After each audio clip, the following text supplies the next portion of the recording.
Mark academy में आप सभी का बहुत बहुत स्वागत है विद्यार्थियों। आज हम इस क्लास में science class 10th chapter 2 acid basis and salt के सभी कॉन्सेप्ट को आपके साथ एक ही क्लास में यानी वन शॉट में डिस्कस करेंगे। स्टार्ट करें तो सबसे पहले एसिड की बात करते हैं। भाई एसिड के बारे में आपको पहले से भी काफी कुछ पता होगा। एसिड स्वाद में खट्टे होते हैं जो हमें बेसिक नॉलेज पता है, और ब्लू लिटमस पेपर को रेड कर देते हैं। वाटर में डिजोल्व होते हैं तो ये हाइड्रोनियम आयन या H+ आयन प्रोड्यूस करते हैं, है ना। ये तीन बातें एसिड की बेसिक है जो सबको लगभग स्टार्टिंग से ही पता होती है। तो और बेस के बारे में क्या पता है? हाँ, स्वाद में कड़वे होते हैं, बिटर इन टेस्ट होते हैं, और रेड लिटमस पेपर को ब्लू कर देते हैं। और ये वाटर में जब डिसॉल्व होते हैं तो OH- आयन प्रोड्यूस करते हैं, है ना। और सॉल्ट क्या होते हैं? एसिड और बेस के रिएक्शन से, यानी एसिडिक सब्सटेंसेस और बेसिक सब्सटेंसेस। जरूरी नहीं कि प्योर एसिड हो, एसिडिक नेचर में होते हैं, बेसिक नेचर में होते हैं, और वो रिएक्ट करते हैं, जिसे रिएक्शन को हम लोग न्यूट्रलाइजेशन रिएक्शन भी कहते हैं। तो न्यूट्रलाइजेशन रिएक्शन के बाद सॉल्ट बनता है, ठीक है। तो ये इनका बेसिक कॉन्सेप्ट है जो आपको प्रीवियस क्लासेस से मिला हुआ है। अब आते हैं इस क्लास में क्या क्या डिस्कस करना है।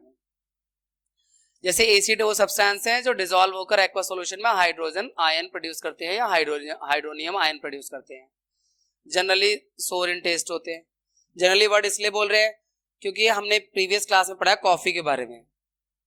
कॉफी टेस्ट में कड़वी होती है लेकिन वो एसिडिक होती है, इसलिए यहाँ पे ऑलवेज लगाना खतरे से खाली नहीं है।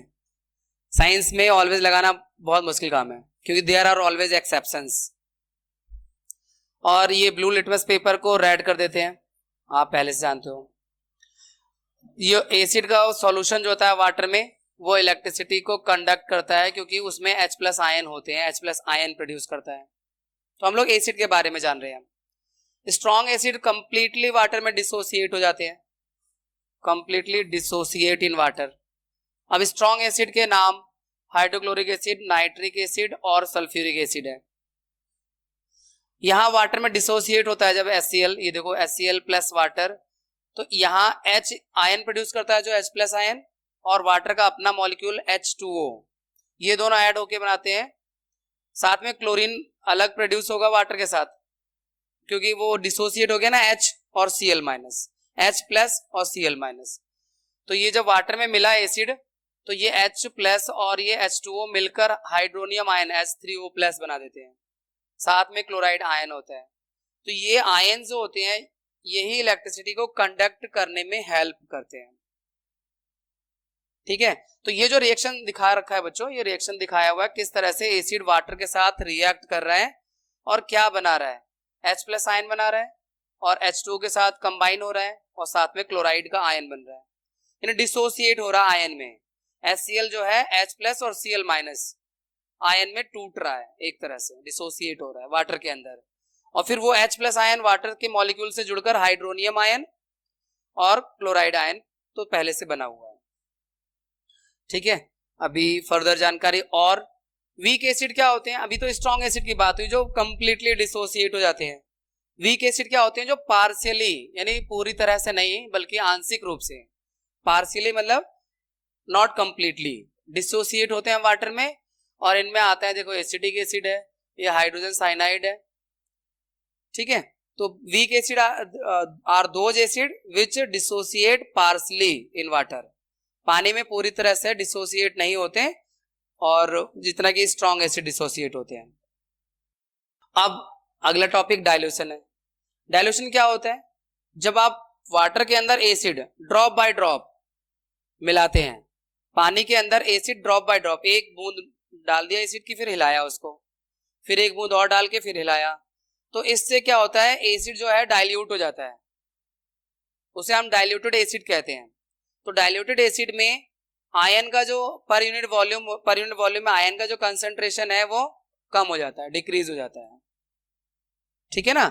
जितना ज्यादा उसमें पानी, जितना ज्यादा पानी की मात्रा होगी और एसिड कम रहेगा तो पर यूनिट वॉल्यूम में आयन कम हो जाएंगे। आयन वही जो H+ आयन थे, Cl माइनस आयन थे। तो यहाँ पे dilution slowly adding an acid to water to decrease its strength, और ये एक एक्सोथर्मिक प्रोसेस होती है, इसमें हीट प्रोड्यूस होती है और इससे जो है concentration of H plus ion जो है वो लोअर यानी कम हो जाता है, H प्लस आयन का कंसंट्रेशन रिड्यूस हो जाता है पर यूनिट वॉल्यूम पर। ठीक है, तो ये डाइल्यूशन प्रोसेस है। इसमें ध्यान भी रखना होता है, आपके एनसीईआरटी में प्रॉपर डिस्कस हुआ है डाइल्यूशन प्रोसेस, कि डाइल्यूशन प्रोसेस में हमें इस बात का ध्यान रखना होता है कि पानी के अंदर एसिड मिलाना है, एसिड में पानी नहीं मिलाना है। बात तो दोनों एक ही है। अब आप कहोगे घर में सर दूध में पानी मिला लें या पानी में दूध मिला लें, क्या फर्क पड़ता है? लेकिन आप घर में क्या करते हो, पानी में दूध मिलाते हो या दूध में पानी? दूध में पानी ना, क्योंकि दूध ज्यादा होता है पानी कम होता है। भाई 1 लीटर दूध लेके आओगे तो उसमें आधा गिलास मिला लोगे, थोड़ा कोई कंजूस टाइप का होगा 1 गिलास मिला लेगा, और कंजूस होगा तो 2 गिलास मिला लेगा। पर ये तो है नहीं कि जितना दूध है उतना ही पानी मिलाएगा, ऐसा तो नहीं होगा ना।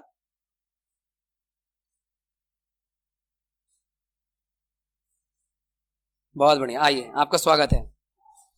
जाइए जाइए, बचा के जाइए तार को। तो यहां पे हम बात कर रहे थे कंजूसों की, कि किस तरह से दूध में पानी मिलाया जाता है। ठीक है, दूध में पानी मिलाया जाता है चलेगा, लेकिन एसिड में पानी नहीं चलेगा। एसिड में पानी जो मिलाओगे वो इतनी हाईली एक्सोथर्मिक रिएक्शन होगी कि मिलाने वाले का ही काम हो सकता है।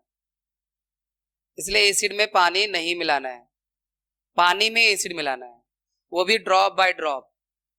तो डाइल्यूशन प्रोसेस में इस बात का ध्यान रखना होता है कि पानी में एसिड मिलाना है। हाँ, डिसाइड क्वांटिटी पहले से होगी कि भाई मुझे 5 ml एसिड लेना है, 20 ml पानी लेना है, तो 20 ml पानी ले लो, 5 ml एसिड ले लो, फिर ड्रॉप बाय ड्रॉप उसमें एसिड मिलाते रहो पानी में और उसे हिलाते रहो।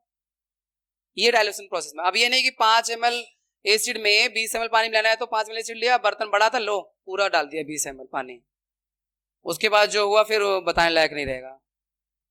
हाईली एक्सोथर्मिक रिएक्शन होगी, कंटेनर फट सकता है, स्प्लैश आउट हो सकता है, बर्न कॉज कर सकता है। ठीक है, तो डाइल्यूशन प्रोसेस में इस बात का ध्यान रखेंगे आप, ध्यान रखेंगे आप। क्या करना है, पानी में एसिड मिलाओगे या एसिड में पानी? ये मरवाएगा, कह रहा है एसिड में पानी। भैया पानी में एसिड, पानी में एसिड, वो भी ड्रॉप बाय ड्रॉप। समझाया तो मैंने अभी, क्या प्रॉब्लम आएगी?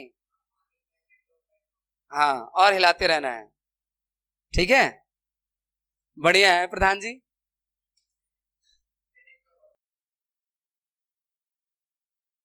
चलो आगे, चलो अब बेसिस के बारे में कुछ जान लेते हैं बच्चों। बेस क्या होते हैं वो हमने अभी स्टार्टिंग में डिस्कस किया कि ऐसे सब्सटेंस होते हैं जो वाटर में एक्वा सॉल्यूशन में OH minus ion, hydroxide ion produce करते हैं। जो वाटर सॉल्युबल बेसिस होते हैं उन्हें हम अल्कालीज भी कहते हैं, और सभी अल्कालीज जो है इलेक्ट्रिसिटी को कंडक्ट करते हैं क्योंकि वो OH आयन प्रोड्यूस करते हैं पानी में। ठीक है, और स्ट्रॉन्ग बेसिस कंप्लीटली डिसोसिएट हो जाते हैं, जैसे कि स्ट्रॉन्ग एसिड कंप्लीटली डिसोसिएट हो रहे थे पानी के अंदर, पूरी तरह से मतलब स्प्लिट हो रहे थे आयन में, वैसे स्ट्रॉन्ग बेसिस भी होते हैं। और इसमें एग्जांपल में पोटेशियम हाइड्रोक्साइड और सोडियम हाइड्रोक्साइड स्ट्रॉन्ग बेसिस का एग्जांपल है। बेस का taste generally bitter in taste होता है, कड़वे होते हैं, और ये रेड लिटमस को क्या कर देते हैं, ब्लू। ठीक है ना, तो ये बेसिक जानकारी आपके पास पहले से ही है, ऐसा कुछ नया नहीं बता रहा मैं आपको, मुझे तो लग रहा है मैं सिर्फ आपको रिवाइज करवा रहा हूं। अब बेसिस के बारे में, यहाँ वाटर के साथ रिएक्शन, जैसे हमने पानी का एसिड से देखा था रिएक्शन, उसी तरह का यहाँ भी रिएक्शन है। देखो ये सोडियम हाइड्रोक्साइड एक बेस है, और जब वाटर से रिएक्ट कर रहा है तो ये सोडियम का आयन और hydroxide ion OH ion produce करता है यानी पानी में। और वीक बेस जो है पार्सली डिसोसिएट होते हैं, जैसे कि अमोनियम हाइड्रोक्साइड, ये वीक बेस का एग्जांपल हो गया जो पूरी तरह से पानी में डिसोसिएट नहीं होता। जिस तरह से डाइल्यूशन हमने एसिड में पढ़ा था वैसे डाइल्यूशन बेस में भी होता है। वही सावधानी इसमें भी रखनी पड़ती है कि पानी में एसिड नहीं, यस पानी में ही एसिड मिलाना है ना भाई, पानी में ही एसिड मिलाना है, यस यस यार, मतलब एसिड में पानी नहीं मिलाना। घर में तो हम लोग ऐसा कर लेते हैं कि दूध में पानी मिलाते हैं या पानी में दूध मिलाते हैं। अच्छा, आप में से किसकी किसके घर में पानी में दूध मिलाते हैं? यार हाँ, जब चाय बनती है तब मिलाते हैं। आपके घर में? कमाल। अच्छा, चाय बनती है तब ना। आपके घर में पानी में दूध या दूध में पानी? दूध में पानी। लेकिन यहाँ इस वाले चैप्टर में उल्टा है। एसिड में पानी नहीं मिलाना है या बेस में पानी नहीं मिलाना है, पानी में बेस मिलाना है, वो भी ड्रॉप बाय ड्रॉप, वो भी कांस्टेंट स्टीयरिंग करते हुए, हिलाते हुए। इसी प्रोसेस को डाइल्यूशन कहते हैं। तो डाइल्यूशन में ये सावधानी बरतनी होती है। इस पर क्वेश्चन आ जाए तो आपको याद रखना है। One thing. सेकेंड थिंग इसमें ये होता है कि जब कोई एसिड या बेस डाइल्यूट हो जाता है, यानी उसमें जब पानी मिल गया है, तो उसमें फर्क क्या आता है? पर यूनिट वॉल्यूम में आयन का कंसंट्रेशन कम हो जाता है, डिक्रीज होता है। ठीक है ना? पर यूनिट वॉल्यूम में आयन का कंसंट्रेशन डिक्रीज होता है। जैसे मान लो आपने एक एसिड लिया था 5 ml और उसमें 10 ml पानी मिलाया। ठीक है, अब मिला मतलब पानी नहीं डाला, पानी में एसिड डाला, डाइल्यूट किया। और एक दूसरे केस में आपने 5 ml एसिड को ही 20 ml पानी में मिला रखा है। तो आयन पर यूनिट वॉल्यूम में किस में ज्यादा होंगे? 10 ml पानी वाले में या 20 ml पानी वाले में? 10 ml वाले में। क्योंकि जितना ज्यादा पानी मिलाते जाओगे वॉल्यूम तो बढ़ता जाएगा, लेकिन आयन थोड़ा पैदा हो रहे हैं उसमें। आयन तो उस एसिड में जितना थे वो तो प्रोड्यूस हो गए हैं, उसी का ही मात्रा बढ़ती जाएगी ना वो तो। अब जैसे एक एग्जांपल के तौर पे समझो, मान लो 1 लीटर शुद्ध दूध से, प्योर दूध लाए आप, उससे अगर मान लो कि 5 ग्राम क्रीम निकलती है 1 लीटर से, तो उस 1 लीटर दूध में अगर 1 लीटर पानी और मिला दोगे, क्या 10 ग्राम क्रीम निकल जाएगी? 10 ग्राम क्रीम निकल जाएगी उसमें? नहीं निकलेगी ना, क्रीम तो उतनी निकलेगी, वो दूध बढ़ाओगे तो निकल जाएगी। तो यही मतलब है कि आप पानी तो बढ़ा रहे हो पर एसिड थोड़ा बढ़ा रहे हो। तो पानी जब बढ़ा रहे हो, एसिड नहीं बढ़ा रहे हो, पर यूनिट वॉल्यूम में जितना पानी बढ़ाओगे, पर यूनिट वॉल्यूम में आयन का जो कॉन्सेंट्रेशन है वो डिक्रीज होगा पर यूनिट वॉल्यूम में। जैसे कि 1 लीटर दूध में 5 ग्राम अगर मान लो मक्खन, क्रीम, घी कुछ भी निकलता है, तो अब उस 1 लीटर दूध को पानी मिला के अगर 2 लीटर बना दिया, तो ये थोड़ा है कि 10 ग्राम निकल जाएगा, 5 ही ग्राम निकलेगा। बल्कि फिर वो 2 लीटर यूज करोगे तब जाके 5 ग्राम निकलेगा। पूरा पानी मिला हुआ 2 लीटर यूज करोगे तब। अगर उसमें से 1 लीटर अलग कर दिया और फिर 1 लीटर निकाला तो 2.5 ग्राम में ही निकलेगा, क्योंकि दूध तो पूरा उतना ही है, आपने पानी बढ़ाया है। ठीक है ना? जब आप पूरा 2 लीटर यूज कर लेंगे ना, तब मिलेगा 5 ग्राम, यानी 1 लीटर में 2.5 ग्राम हो गया। पर यूनिट वॉल्यूम में घी की मात्रा कम हो गई कि नहीं हो गई? ऐसे ही आयन का कंसंट्रेशन है कि जब आयन का मतलब एसिड या बेस को आप डाइल्यूट करेंगे तो पर यूनिट वॉल्यूम में उनका कंसंट्रेशन रिड्यूस होगा। तो ये स्ट्रॉन्ग एसिड स्ट्रॉन्ग बेस की बात हो गई। एसिड बेस के बेसिक कॉन्सेप्ट की बात कर ली है बच्चों। इंडिकेटर्स की बात करते हैं। इंडिकेटर्स क्या होते हैं? ये वही सब्सटेंस होते हैं जो एसिड बेस को पहचानने में मदद करते हैं, अलग अलग तरीके से पहचानने में मदद करते हैं। कोई कलर चेंज करके, कोई स्मेल चेंज करके पहचानने में मदद करता है। जैसे indicator are chemical compound that help us identify acid and bases, identify करने में हमारी मदद करते हैं। अब इंडिकेटर भी नेचुरल इंडिकेटर है, सिंथेटिक है, ऑल फैक्ट्री है। ऑल फैक्ट्री में जो है स्मेल का फर्क होता है, स्मेल में चेंज आता है या नहीं आता है। सिंथेटिक और ये नेचुरल इंडिकेटर में कलर का, कलर चेंज करके एसिड या बेस की प्रेजेंस के बारे में बताते हैं। ठीक है? तो नेचुरल इंडिकेटर, सिंथेटिक इंडिकेटर और ऑल फैक्ट्री इंडिकेटर। इंडिकेटर क्या होते हैं बच्चों? ऐसे सब्सटेंसेस हैं जो हमें हेल्प करते हैं एसिड बेस को आइडेंटिफाई करने में, बाय चेंज इन कलर और by change in their smell. उनकी स्मेल को चेंज करके, या स्मेल चेंज नहीं होती वो भी एक पहचान होती है। जैसे आप अनियन को जानते हो, ऑल फैक्ट्री इंडिकेटर में अनियन है, वेनिला है, क्लोव ऑयल लौंग का तेल है, प्याज है, और क्या बताया? वेनिला, वेनिला है। तो ये एसिड में ये सब अपनी स्मेल को लूज नहीं करते, सेम रहती है, बेस में लूज कर देते हैं। तो इस तरह से ये बेस के बारे में पहचानना आसान है इनके लिए, इनकी हेल्प से हम बेस को पहचान लेते हैं। तो ये ऑल फैक्ट्री इंडिकेटर है। तो चलिए अब इंडिकेटर के बारे में डिटेल में जानते हैं आगे की स्लाइड्स में। देखो एक पहला लिटमस है। लिटमस सॉल्यूशन वैसे पर्पल कलर का होता है। पर्पल कलर का एक डाई है जो लाइकेन ग्रुप ऑफ प्लांट से ऑब्टेन किया जाता है, जो थाइलोफाइटा ग्रुप से बिलोंग करता है। प्लांट्स का थाइलोफाइटा ग्रुप है और एक इंडिकेटर के रूप में सबसे ज्यादा इस्तेमाल होने वाला सब्सटेंस है। ये एसिड में रेड हो जाता है, बेस में न्यूट्रल में पर्पल ही रहेगा और बेस में ब्लू हो जाएगा। ये आपके लिटमस सॉल्यूशन की बात है। ठीक है, नेक्स्ट है हमारे पास टर्मरिक, हल्दी। हल्दी के बारे में आपने डिस्कस किया हुआ है अपने एनसीईआरटी में। एसिड में जैसा कि तैसा बना रहेगा, यानी येलो कलर होता है, उसका दाग येलो होता है। व्हाइट शर्ट पे अगर सब्जी का दाग लग जाए तो वो येलो बन जाता है, तो उसमें एसिड पे कोई फर्क नहीं पड़ता। बेस न्यूट्रल पे भी येलो रहेगा, यानी पानी डालोगे, पानी जनरली न्यूट्रल होता है, तब भी वो येलो ही बना रहेगा। लेकिन अगर आप उसमें साबुन लगाते हैं, जो कि बेसिक नेचर होता है साबुन, तो वो रेडिश सा हो जाता है। फिर पानी से धो दोगे वाह, फिर येलो हो जाएगा। तो ये इंडिकेटर एक तरह से बेस को प्रॉपरली इंडिकेट करता है। एसिड और न्यूट्रल में तो कोई फर्क नहीं पड़ता, येलो कलर उसका येलो कलर बना रहता है।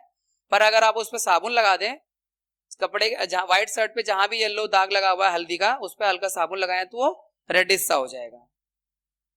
तो ये आपका इंडिकेटर हो गया, रेडिश कलर शो करता है बेस में।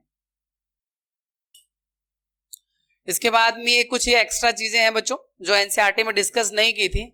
जो ये हाइड्रेंजिया प्लांट है, इसकी जो पेटल्स होते हैं वो जब एसिडिक सॉइल में ग्रो करते हैं तो ब्लू कलर के हो जाते हैं। यानी सॉइल को बता रहा है कि जिस सॉइल में ग्रो कर रहे हैं वो सॉइल की जो पीएच वैल्यू है वो कैसी है, वो एसिडिक है, बेसिक है। और जो बेसिक सॉइल में ग्रो कर रहे हैं रेड या पिंक हो जाते हैं, और न्यूट्रल में भी रेड या पिंक ही रहते हैं। यानी अगर इसकी पत्तियां हाइड्रेंजिया जो है अगर ग्रो कर रहा है ब्लू कलर में, दैट मीन्स कि वहां की मिट्टी जो है एसिडिक है। और बाकी अगर रेड या पिंक हो रहा है तो नॉर्मल मिट्टी हो सकती है, बेसिक मिट्टी हो सकती है। ठीक है, और इसी तरह से पेटूनिया में भी है, एसिड में रेडिश या पर्पल कलर में ग्रो करता है, न्यूट्रल में पिंक रहता है और बेस में वायलेट, इसका कलर चेंज होता है। जिरानियम की पेटल्स भी एसिड सॉइल में ऑरेंज या रेड कलर की हो जाएंगे, न्यूट्रल में पिंक रहेंगे और ब्लू में बेस में ब्लू कलर रहेंगे। Red cabbage leaves, acid soil में रेड होता है, न्यूट्रल में पर्पल होता है और बेस में ग्रीन होता है। ये आपके सिंथेटिक इंडिकेटर आ गए। अभी तक तो नेचुरल चल रहे थे। लिटमस सॉल्यूशन में नेचुरल में ही आता है। Red cabbage leaves, hydrangea, petunia और टर्मरिक, ये सभी नेचुरल इंडिकेटर थे जो कलर चेंज करके बता रहे थे एसिड या बेस के बारे में। मिथाइल ऑरेंज, ये सिंथेटिक इंडिकेटर्स हैं जो केमिकल के थ्रू बनाए जाते हैं। एसिड में रेड होता है, न्यूट्रल में येलो होता है, बेस में भी येलो होता है, मिथाइल ऑरेंज। फिनोप्थेलिन, एसिड में कलरलेस होता है, न्यूट्रल में भी कलरलेस होता है और बेस में पिंक होता है। ऑल फैक्ट्री इंडिकेटर की बात कर लेते हैं बच्चों। तो 3 ऑल फैक्ट्री इंडिकेटर है, वैनिला, अनियन और क्लोवर, लौंग का तेल। तो एसिड में इनकी स्मेल में कोई चेंज नहीं आता, रिटेन स्मेल, यानी उनकी स्मेल बनी रहती है। हाँ, बेस न्यूट्रल में भी वही रहेगा, पर बेस में स्मेल लूज कर देते हैं,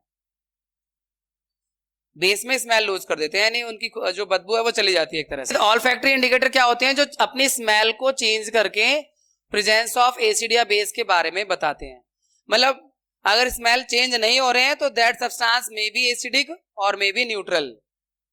अगर चेंज हो रहा है यानी लूज कर रहे हैं अपनी स्मेल को, दैट मीन्स दे आर दो substances are basic in nature. ठीक है भाई। अब स्ट्रॉन्ग एसिड क्या होते हैं, वीक एसिड क्या होते हैं, वैसे हमने इनिशियली डिस्कस किया था। जो पानी में कंप्लीटली डिसोसिएट हो रहे थे और H+ आयन प्रोड्यूस कर रहे थे वो स्ट्रॉन्ग एसिड्स हैं, और जो कंप्लीटली डिसोसिएट नहीं होते हैं वो वीक एसिड्स होते हैं। उसी के बारे में आगे बढ़ते हैं।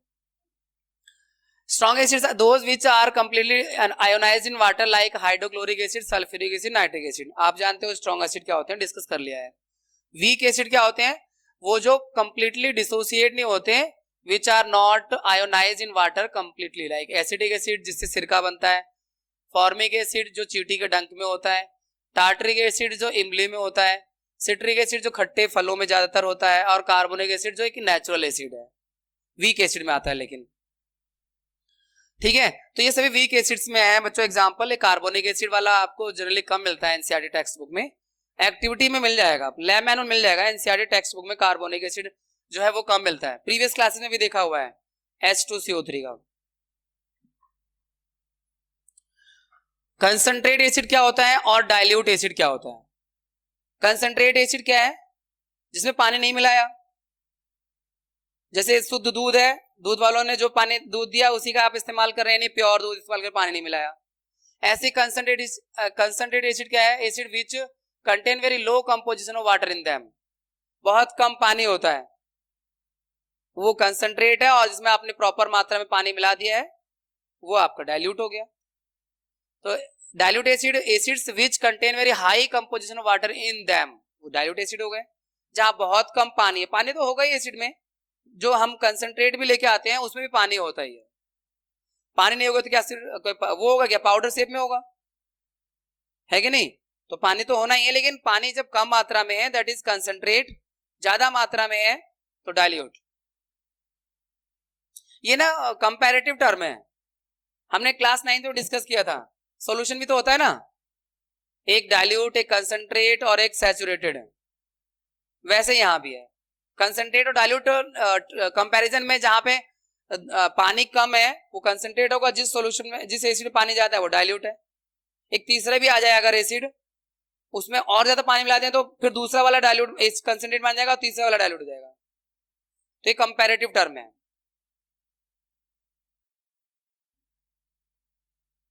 अब ये एक्टिविटी 2.3 है जो हमें आपके साथ डिस्कस करनी है बच्चों। Reaction of acid and basis with metal से लिया गया है बच्चों ये फिगर, और इसमें किस तरह से आपका एसिड रिएक्ट कर रहा है मेटल के साथ, उसका ये फिगर है, डिस्कशन एक्टिविटी एक तरह से है।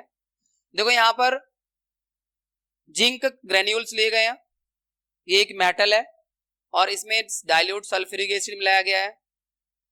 तो मेटल के साथ एसिड का एक रिएक्शन होगा, आप सब जानते हो रिएक्शन होगा। फिर बबल्स बन रहे हैं हाइड्रोजन गैस के, वो बबल्स यहां से पास हो रहे हैं, जो सॉफ्ट सॉल्यूशन बना हुआ है ये, और यहाँ जो बबल्स आ रहे हैं उनके पास बर्निंग कैंडल लेके आते हैं तो ये पॉप साउंड के साथ जलता है। इसका मतलब इस एक्टिविटी में ये समझाने का प्रयास है कि मेटल जो है जब एसिड के साथ रिएक्ट करते हैं तो दे प्रोड्यूस हाइड्रोजन गैस। ठीक है ना, ये यहां पर डिस्कस हुआ इस एक्टिविटी में। यहां पे नोट में लिखा हुआ है व्हेन बर्निंग, यहां नोट में लिखा हुआ है बच्चों, when burning candle comes near hydrogen gas it Burns with A pop sound. तो हाइड्रोजन गैस की पहचान है, एक मार्क्स में क्वेश्चन कई बार पूछ लेते हैं, how will you identify hydrogen gas? तो hydrogen gas burn with pop sound. ठीक है, तो ये टॉपिक चल रहा है अपना reaction of acid and base with metal, जिसमें पहली एक्टिविटी डिस्कस की है 2.3 रिएक्शन ऑफ एसिड, और वही एक्टिविटी चल रही है। यहाँ पे एग्जांपल दिया हुआ है उसी रिएक्शन का, जिंक और सल्फ्यूरिक एसिड का रिएक्शन करके जिंक सल्फेट सॉल्ट बन गया और हाइड्रोजन गैस प्रोड्यूस हो रहा है। ये एग्जांपल हो गया एसिड के साथ। अब बेस के साथ, बेस जब मेटल के साथ रिएक्ट करेगा तो वो भी सॉल्ट और हाइड्रोजन गैस, यानी सेम तरह से प्रोसेस हो रही है, सेम तरह से रिएक्शन हो रहा है बेस का भी मेटल के साथ। एग्जांपल में जिंक सोडियम हाइड्रोक्साइड जो कि एक बेस है और ये मेटल के साथ रिएक्ट कर रहा है, जिंक एक मेटल है और सोडियम जिंकेट Na2ZNO2, ये रिएक्शन, ये फॉर्मूला, केमिकल फॉर्मूला याद कर लेना, ये बनने में थोड़ा मुश्किल है, याद करना आसान है। सोडियम जिंकेट और हाइड्रोजन गैस प्रोड्यूस होगी, तो मतलब सेम रिएक्शन हो रहा है, सेम रिएक्शन हो रहा है। एसिड के साथ भी सॉल्ट और हाइड्रोजन गैस और बेस के साथ भी सॉल्ट और हाइड्रोजन गैस। अब सॉल्ट कौन सा होगा वो डिपेंड करता है मेटल पर और एसिड पर और बेस पर।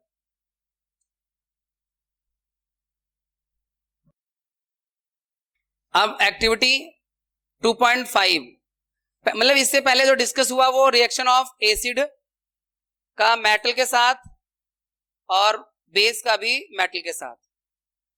तो हमने यहां पर देखा कि जो एसिड है वो मेटल के साथ रिएक्ट करते हैं तो सॉल्ट और हाइड्रोजन गैस बनाते हैं। In the same manner base भी जब मेटल के साथ रिएक्ट करते हैं तो सॉल्ट और हाइड्रोजन गैस बनाएंगे। ठीक है, अब आगे बढ़ते हैं।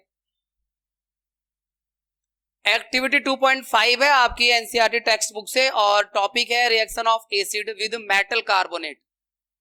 मेटल कार्बोनेट के साथ या मेटल हाइड्रोजन कार्बोनेट के साथ एसिड कैसे रिएक्ट करता है, ये क्वेश्चन है। एसिड जो है मेटल कार्बोनेट के साथ या मेटल हाइड्रोजन कार्बोनेट के साथ कैसे रिएक्ट करता है। तो भाई कार्बोनेट आ गया तो मतलब अब हाइड्रोजन गैस नहीं रहेगी, अब कार्बन डाइऑक्साइड गैस प्रोड्यूस होगी, सॉल्ट बनेगा और कार्बन डाइऑक्साइड गैस प्रोड्यूस होगी, साथ में वाटर भी बनेगा। ठीक है ना। तो यहां पर देखो एक्टिविटी में ये फिगर 2.2 क्या इंडिकेट कर रहा है, सोडियम कार्बोनेट लिया हुआ है यहां पर और सोडियम कार्बोनेट का HCl डाइल्यूट हाइड्रोक्लोरिक एसिड के साथ रिएक्शन करवा रहे हैं तो कार्बन डाइऑक्साइड गैस प्रोड्यूस हो रही है। और ये कार्बन डाइऑक्साइड गैस जब यहाँ टेस्ट ट्यूब में ला रहे हैं जहां की पहले से ही कैल्शियम हाइड्रोक्साइड है यानी चूने का पानी है तो लाइम वाटर है, जब वो गैस लाइम वाटर में जाएगा तो लाइम वाटर का टर्न वो क्या हो जाएगा, कलर व्हाइट, मिल्की हो जाता है, दूधिया हो जाता है। यही कार्बन डाइऑक्साइड गैस की पहचान है। अगर आपसे एक नंबर में क्वेश्चन पूछा है how will you identify carbon dioxide gas, आप कैसे जानेंगे कि किसी रिएक्शन में कार्बन डाइऑक्साइड गैस प्रोड्यूस हो रही है, उसकी पहचान कैसे करेंगे, तो उस गैस को किससे पास करेंगे, लाइम वाटर से, और वो जो लाइम वाटर है वो मिल्की हो जाएगा, ये उसकी आइडेंटिफिकेशन है। तो ये टॉपिक आपको समझ में आ गया, रिएक्शन ऑफ एसिड का मेटल कार्बोनेट के साथ या मेटल हाइड्रोजन कार्बोनेट के साथ। इसकी रिएक्शन भी देख लेते हैं। देखो यहाँ पहला रिएक्शन है, ये मेटल कार्बोनेट है, सोडियम कार्बोनेट यानी मेटल कार्बोनेट, कार्बोनेट ऐड होगा मेटल के साथ और HCl से रिएक्शन करा रहे हैं, एसिड हो गया। क्या बन रहा है, सॉल्ट, सोडियम क्लोराइड, वाटर और कार्बन डाइऑक्साइड गैस, है ना, याद रहेगा ना आपको। इससे पहले हमने क्या डिस्कस किया था, एसिड मेटल के साथ रिएक्ट कर रहे तो क्या बना रहा था, हाइड्रोजन गैस। मेटल के साथ रिएक्ट करेगा तो हाइड्रोजन गैस, लेकिन मेटल कार्बोनेट के साथ या मेटल हाइड्रोजन कार्बोनेट के साथ रिएक्ट करेगा तो कार्बन डाइऑक्साइड गैस। ठीक है, तो देखो वाटर बनेगा साथ में, गैस के बारे में बात करें तो ये सोडियम, ये आपका हाइड्रोजन कार्बोनेट है यानी मेटल हाइड्रोजन कार्बोनेट हो गया, सोडियम बाई कार्बोनेट भी कहते हैं, बेकिंग सोडा है एक तरह से। वाटर के एसिड के साथ रिएक्शन हो रहा है HCl के साथ, ये सॉल्ट बन रहा है सोडियम क्लोराइड और ये वाटर बन रहा है, साथ में ही कार्बन डाइऑक्साइड गैस प्रोड्यूस हो रही है। तो जो रिएक्शन है वो सेम ही है, मतलब मेटल कार्बोनेट के साथ हो या मेटल हाइड्रोजन कार्बोनेट के साथ हो एसिड का रिएक्शन सेम मैनर में होता है, सॉल्ट बनता है, कार्बन डाइऑक्साइड गैस बनती है और साथ में वाटर प्रोड्यूस होता है। ठीक है भाई। और जब ये कार्बन डाइऑक्साइड गैस जो प्रोड्यूस हो रही है इस रिएक्शन में, जब इस कार्बन डाइऑक्साइड गैस को, अभी हमने पीछे भी एक्टिविटी में देखा था, कैल्शियम हाइड्रोक्साइड यानी आपका लाइम वाटर, चूने का पानी, इसे पास करते हैं तो व्हाइट कलर का एक प्रेसिपिटेट बनता है कैल्शियम कार्बोनेट का, CaCO3 और वाटर। ठीक है, और जब एक्सेस में पास करते हैं यानी ज्यादा मात्रा में पास करते हैं, इसमें और पास कर देंगे, देखो CaCO3 बन गया है और ज्यादा कार्बन डाइऑक्साइड अगर पास करेंगे इसमें तो ये बन जाएगा कैल्शियम हाइड्रोजन कार्बोनेट यानी मेटल हाइड्रोजन कार्बोनेट। पहले मेटल कार्बोनेट बना है, ये मेटल कार्बोनेट है, फिर ये मेटल हाइड्रोजन कार्बोनेट है, यानी जो आप सीख कर आए वापिस यहाँ उल्टा चल रहे हैं। पहले आपने मेटल कार्बोनेट को या मेटल हाइड्रोजन कार्बोनेट को एसिड से रिएक्शन करवा के सॉल्ट बनाया और कार्बन डाइऑक्साइड गैस बनाई। तो पहले हमने यहाँ पर एसिड के साथ, एसिड ने मेटल कार्बोनेट के साथ या मेटल हाइड्रोजन कार्बोनेट के साथ क्या बनाया, कार्बन डाइऑक्साइड गैस। फिर इसी गैस को वापस इस्तेमाल कर रहे हैं लाइम वाटर में, तो फिर से कैल्शियम कार्बोनेट बन रहा है यानी मेटल कार्बोनेट, और एक्सेस में जब पास करें, एक्सेस में यानी ज्यादा मात्रा में पास कर देंगे तो कैल्शियम हाइड्रोजन कार्बोनेट यानी metal hydrogen carbonate gas produce होगी, जो यहाँ डिस्कस किया आपके साथ। अब reaction of acid and basis with each other, ये तो बहुत ही फेमस रिएक्शन है। एसिड और बेस आपस में रिएक्ट करते हैं तो क्या होता है? न्यूट्रलाइजेशन, न्यूट्रलाइजेशन रिएक्शन, है ना। एसिड और बेस जब रिएक्ट करेंगे सॉल्ट और वाटर बनाएंगे, ठीक है। तो यहाँ पर रिएक्शन वही लिखा हुआ है, the reaction between an acid and base to give salt and water is known as neutralisation reaction. Base और एसिड रिएक्ट करते हैं तो सॉल्ट और वाटर बनाते हैं। अब ये बेस का एग्जांपल हो गया सोडियम हाइड्रोक्साइड, ये एसिड हो गया HCl, और सॉल्ट यानी NaCl और वाटर H2O। तो ये रिएक्शन जो है बच्चों न्यूट्रलाइजेशन रिएक्शन है। Reaction of metallic oxide with acid, metal के ऑक्साइड एसिड के साथ कैसे रिएक्ट करते हैं? तो आपको ये मालूम होना चाहिए कि मेटल के ऑक्साइड बेसिक इन नेचर होते हैं जनरली। मैं ऑलवेज नहीं कहूंगा क्योंकि अभी इसी में एम्फोटेरिक ऑक्साइड भी आएगा जो एसिडिक भी होता है और बेसिक भी होता है। इसलिए मेटल के oxide generally basic in nature होते हैं। तो उनका एसिड से रिएक्शन कैसा होगा? बिल्कुल न्यूट्रलाइजेशन जैसा होगा, क्योंकि अगर बेस एसिड से रिएक्ट करेगा तो सॉल्ट और वाटर बनाएगा। तो मेटल के ऑक्साइड क्योंकि बेसिक इन नेचर होते हैं जनरली, इसलिए वो भी सॉल्ट और वाटर बनाएंगे। हाँ, ये अलग बात है कि अभी हम इसमें ये भी देखेंगे कि एम्फोटेरिक ऑक्साइड्स भी होते हैं जो दोनों तरह के नेचर शो करते हैं, एसिडिक भी और बेसिक भी। ऐसे ऑक्साइड्स को हम एम्फोटेरिक ऑक्साइड कहते हैं, जिसमें आपका एल्यूमिनियम का ऑक्साइड है और जिंक का ऑक्साइड है। तो फिलहाल अभी आप नॉर्मल वे में देख लो कि कैसे मेटल के ऑक्साइड, कॉपर ऑक्साइड है, एसिड HCl है, इसके साथ रिएक्ट करके कॉपर क्लोराइड जो कि ग्रीन कलर का होगा और वाटर बना रहा है। एक तरह से ये न्यूट्रलाइजेशन रिएक्शन जैसा ही रिएक्शन है, क्योंकि मेटल के ऑक्साइड बेसिक होते हैं और एसिड से रिएक्शन करवा रहे हो आप। इसके आगे यहां पर नॉन मेटल के ऑक्साइड इसका अपोजिट होते हैं। आपने एसिड रेन के बारे में सुना है ना? तो ये एसिड रेन पता है कैसे होती है? एसिड रेन कैसे होती है? जो carbon dioxide, sulphur dioxide, nitrogen के ऑक्साइड जो एयर में प्रेजेंट होते हैं, जो फैक्ट्रियों से निकलने वाले धुएं से या गाड़ियों के धुएं से जो प्रोड्यूस होते हैं, पेड़ों के या जलने से किसी चीज के, तो ये गैस ना नॉन मेटल के ऑक्साइड ही तो है। कार्बन डाइऑक्साइड क्या है? कार्बन का ऑक्साइड है, कार्बन नॉन मेटल है। नाइट्रोजन के ऑक्साइड यानी नॉन मेटल का ऑक्साइड। तो ये गैस जब सल्फर डाइऑक्साइड, तो सल्फर नॉन मेटल है, उसका ऑक्साइड है ये। तो ये जब गैस एयर में है और जब बारिश होती है, ये तो बारिश के पानी में ये डिसॉल्व हो जाते हैं, और वो पानी जब नीचे गिरता है उसी को कहते हैं एसिड रेन, तेजाब वाली बारिश, अम्लीय वर्षा। तो उसकी वजह से फिर बहुत सारे नुकसान होते हैं। इसलिए अक्सर जनरली हम लोगों से कहा जाता है कि जब बारिश की शुरुआत होती है तो शुरुआत के बारिश में नहाना नहीं चाहिए, भीगना नहीं चाहिए, स्किन खराब हो जाएगी, दाने हो जाएंगे। क्योंकि जब बारिश 3-4 महीने बाद, मतलब पूरी गर्मियों का सीजन बीत गया, पूरी सर्दियां बीत गई, गर्मियां बीत गई, अब रेनी सीजन आता है, तो उस वक्त तक एयर में जितने भी गैस के पार्टिकल होंगे, इस तरह के जो ऑक्साइड्स हैं, वो वाटर में शुरुआत की बारिश में डिसॉल्व होंगे और नीचे आएंगे। तो एसिड रेन जो है वो होगा, और उसी एसिड रेन को अवॉइड करने के लिए, मतलब एसिड रेन से भीगने से बचने के लिए ही कहा जाता है कि आप शुरुआत की बारिश में ना नहाएं, बरसात के मौसम की, क्योंकि उसमें एसिड से डिसॉल्व हो सकते हैं। वो डिपेंड करता है जहां जहां पे बारिश हो रही है वहां का माहौल कैसा है, ठीक है ना। इन शहरों में, दिल्ली, मुंबई, कोलकाता, चेन्नई जैसे शहरों में तो ये सब माहौल एसिड वाला है ही, इसलिए यहाँ पर ज्यादा नुकसान करेगी बारिश। अब ये लॉजिक वहीं से कनेक्ट कर लो आप कि नॉन मेटल के ऑक्साइड जो होते हैं एसिडिक की नेचर इसीलिए होते हैं। यहाँ पे दे रखा है देखो, कार्बन डाइऑक्साइड, ये नॉन मेटल का ऑक्साइड है, कार्बन डाइऑक्साइड गैस है, और ये बेस है, लाइम वाटर है, कैल्शियम हाइड्रोक्साइड मतलब लाइम वाटर। और एसिड और बेस रिएक्ट करेंगे सॉल्ट और वाटर, ये बन गया कैल्शियम कार्बोनेट जो कि प्रेसिपिटेट बनेगा, और वाटर। तो बिल्कुल वैसे ही हो गया एसिड बेस का रिएक्शन जैसे होता है।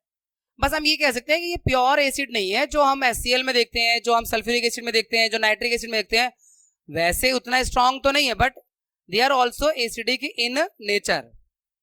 तो हर चीज एसिड नहीं है, हर चीज बेस नहीं है, लेकिन हाँ वो एसिडिक हैं, वो बेसिक हैं, वो न्यूट्रल हैं। न्यूट्रल तो सॉल्ट वगैरह ज्यादातर आप देखेंगे जो एसिड और बेस के रिएक्शन करने से बनते हैं, ठीक है। तो नॉन मेटल ऑक्साइड बेस के साथ कैसे रिएक्ट करते हैं? तो सॉल्ट और वाटर बनाते हैं, ठीक है। फिर उसके बाद में एक्टिविटी 2.8 है। ये एक्टिविटी क्या डिस्कस करने के लिए है बच्चों? यहाँ पे ये जो बैटरी लगा रखी है, ये बल्ब लगा रखा है, स्विच ऑन है, यहाँ पे ये रबर का कॉर्क है, उसमें आयरन की 2 नेल लगा दी है, और इनका जो इलेक्ट्रिक सर्किट है इसको कनेक्ट कर दिया है, तार जोड़ दिया है। अब इसमें अलग अलग सॉल्यूशन डालेंगे, इसमें अलग अलग सॉल्यूशन जैसे कि अल्कोहल डाल के चेक करना है, एसिड डाल के चेक करना है, बेस डाल के चेक करना है, ग्लूकोज डाल के चेक करना है।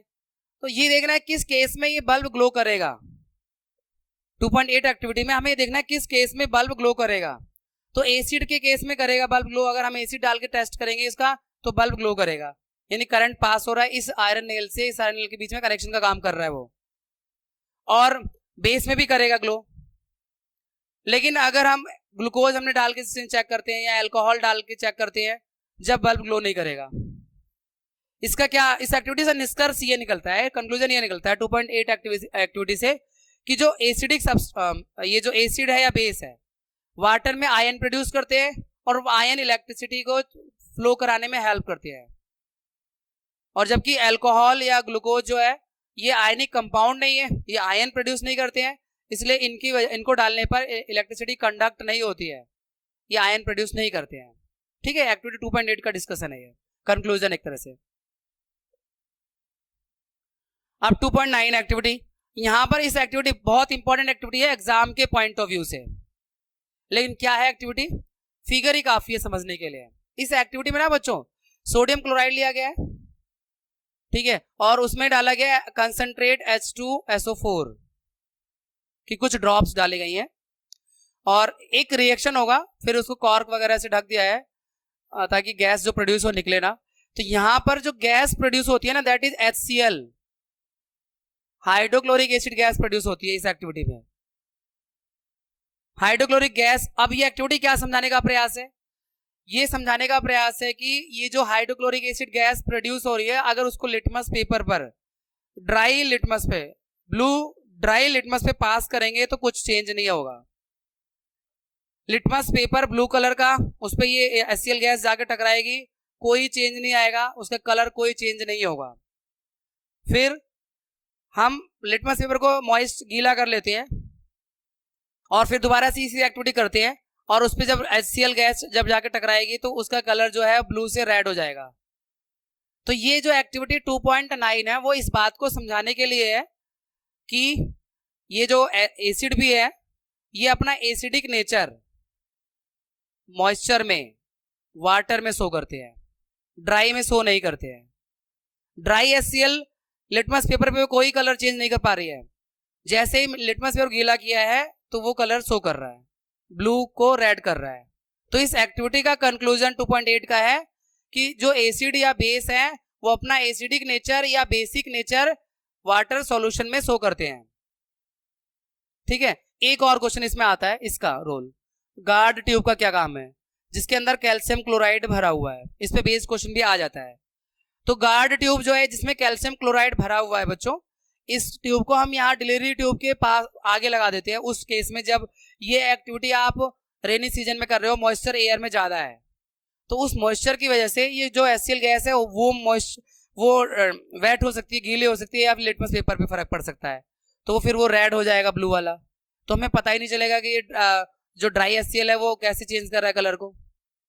तो HCl गैस के मॉइस्चर को एब्जॉर्व करने के लिए है कि वो मॉइस्चर जो है ना, अगर कंडीशन इतनी ज्यादा ह्यूमिड होगी कि आपका मॉइस्चर की वजह से भी वो लिटमस पेपर या फिर वो शो कर सकता है असर अपना, उसको अवॉइड करने के लिए, प्रिवेंट करने के लिए गार्ड ट्यूब को लगाते हैं जिसमें कैल्शियम क्लोराइड भरा होता है जो HCl गैस को ड्राई करने में हेल्प करता है, क्योंकि डिलीवरी ट्यूब के आगे लगाते हैं, उसके बाद लिटमस पे उसकी गैस जाएगी, तो HCl गैस को ड्राई करने के लिए ऐसा किया जाता है। ठीक है, क्योंकि ड्राई HCl से प्रॉपर टेस्ट हो पाएगा। तो एक्टिविटी 2.9 भी कंप्लीट हो गई है। Now we have heading what do all acids and all bases have in common. सभी एसिड और सभी बेसिस में क्या कॉमन है, सभी एसिड्स वाटर में डिसॉल्व होकर H+ आयन प्रोड्यूस करते हैं, कुछ कम कुछ ज्यादा लेकिन करते तो सभी हैं। सभी बेसिस वाटर में डिसॉल्व होकर OH- आयन प्रोड्यूस करते हैं, स्ट्रॉन्ग वाले ज्यादा करेंगे और वीक वाले कम करेंगे। स्टार्टिंग में हमने डिस्कस किया हुआ है, जो स्ट्रॉन्ग एसिड होते हैं वो कंप्लीटली वाटर में डिसोसिएट हो जाते हैं और वीक वाले कंप्लीटली डिसोसिएट नहीं होते हैं, तो बस यहाँ पे ये रहेगा। तो यहाँ पे लिखा हुआ है acid produce hydrogen ion in water which are responsible for their acidic properties. Acid contain H+ ion जिसे हम कैटायंस कहते हैं, और क्लोराइड आयन एनायंस कहते हैं नेगेटिव चार्ज वाले को। तो HCl में H प्लस होगा, Cl माइनस होगा। ऐसे ही ये नाइट्रेट है, इसमें नेगेटिव आयन है, पॉजिटिव आयन तो वही रहेगा H प्लस। नाइट्रिक एसिड में भी, सल्फ्यूरिक एसिड में भी H प्लस तो रहेगा ही पॉजिटिव आयन कैटायन, और नेगेटिव आयन सल्फेट रहेगा। तो ये अलग अलग एसिड में कौन सा कैटायन होगा, H प्लस। तो सब में कॉमन बात आ गई H प्लस। उनका जो एनायन है यानी नेगेटिव आयन है वो अलग अलग हो रहा है हर एसिड में।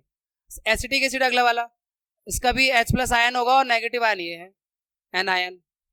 ठीक है, ये सारी बातें हो गई एसिड के बारे में कि सभी एसिड में same H plus ion produce होते हैं, नेगेटिव आयन अलग अलग होते हैं, वो एसिड टू एसिड डिपेंड करता है।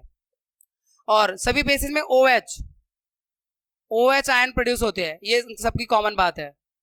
Which are responsible for their basic properties. अब जो पिछले एक्टिविटी 2.8 थी उसमें यही बताया हुआ था, ions of acid and basis help in conduction of electricity in water.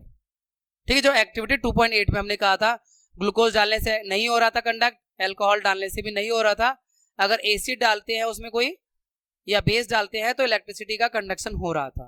तो ये आयन है जो बन रहे हैं जो इलेक्ट्रिसिटी को कंडक्ट करने में हेल्प करते हैं। ठीक है, तो ये हेडिंग भी कंप्लीट हो गई।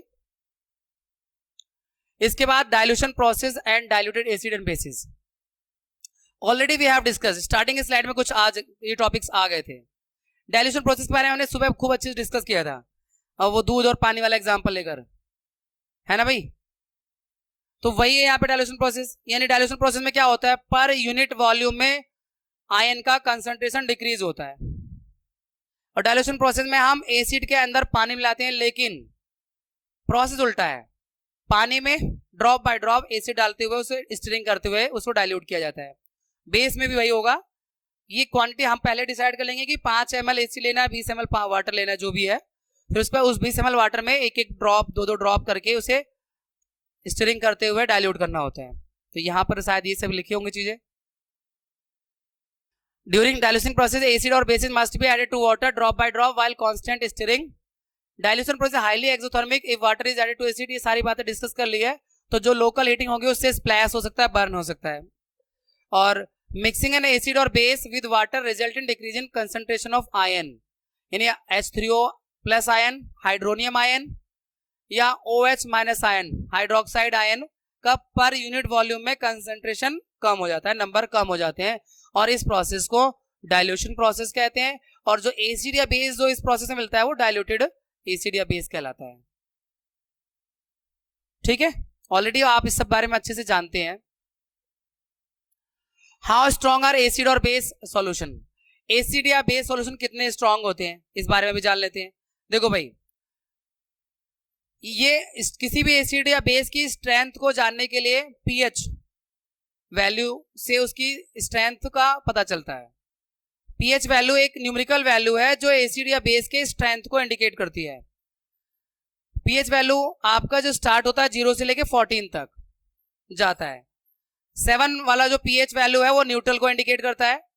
7 से नीचे जो है वो एसिड को इंडिकेट करता है, एसिडिक नेचर को इंडिकेट करता है, और 7 से ऊपर बेसिक नेचर शो करता है। अब 8 वीक बेस होगा, 9 वीक बेस होगा, 10 वीक होगा, सबसे स्ट्रॉन्ग 14 हो जाएगा।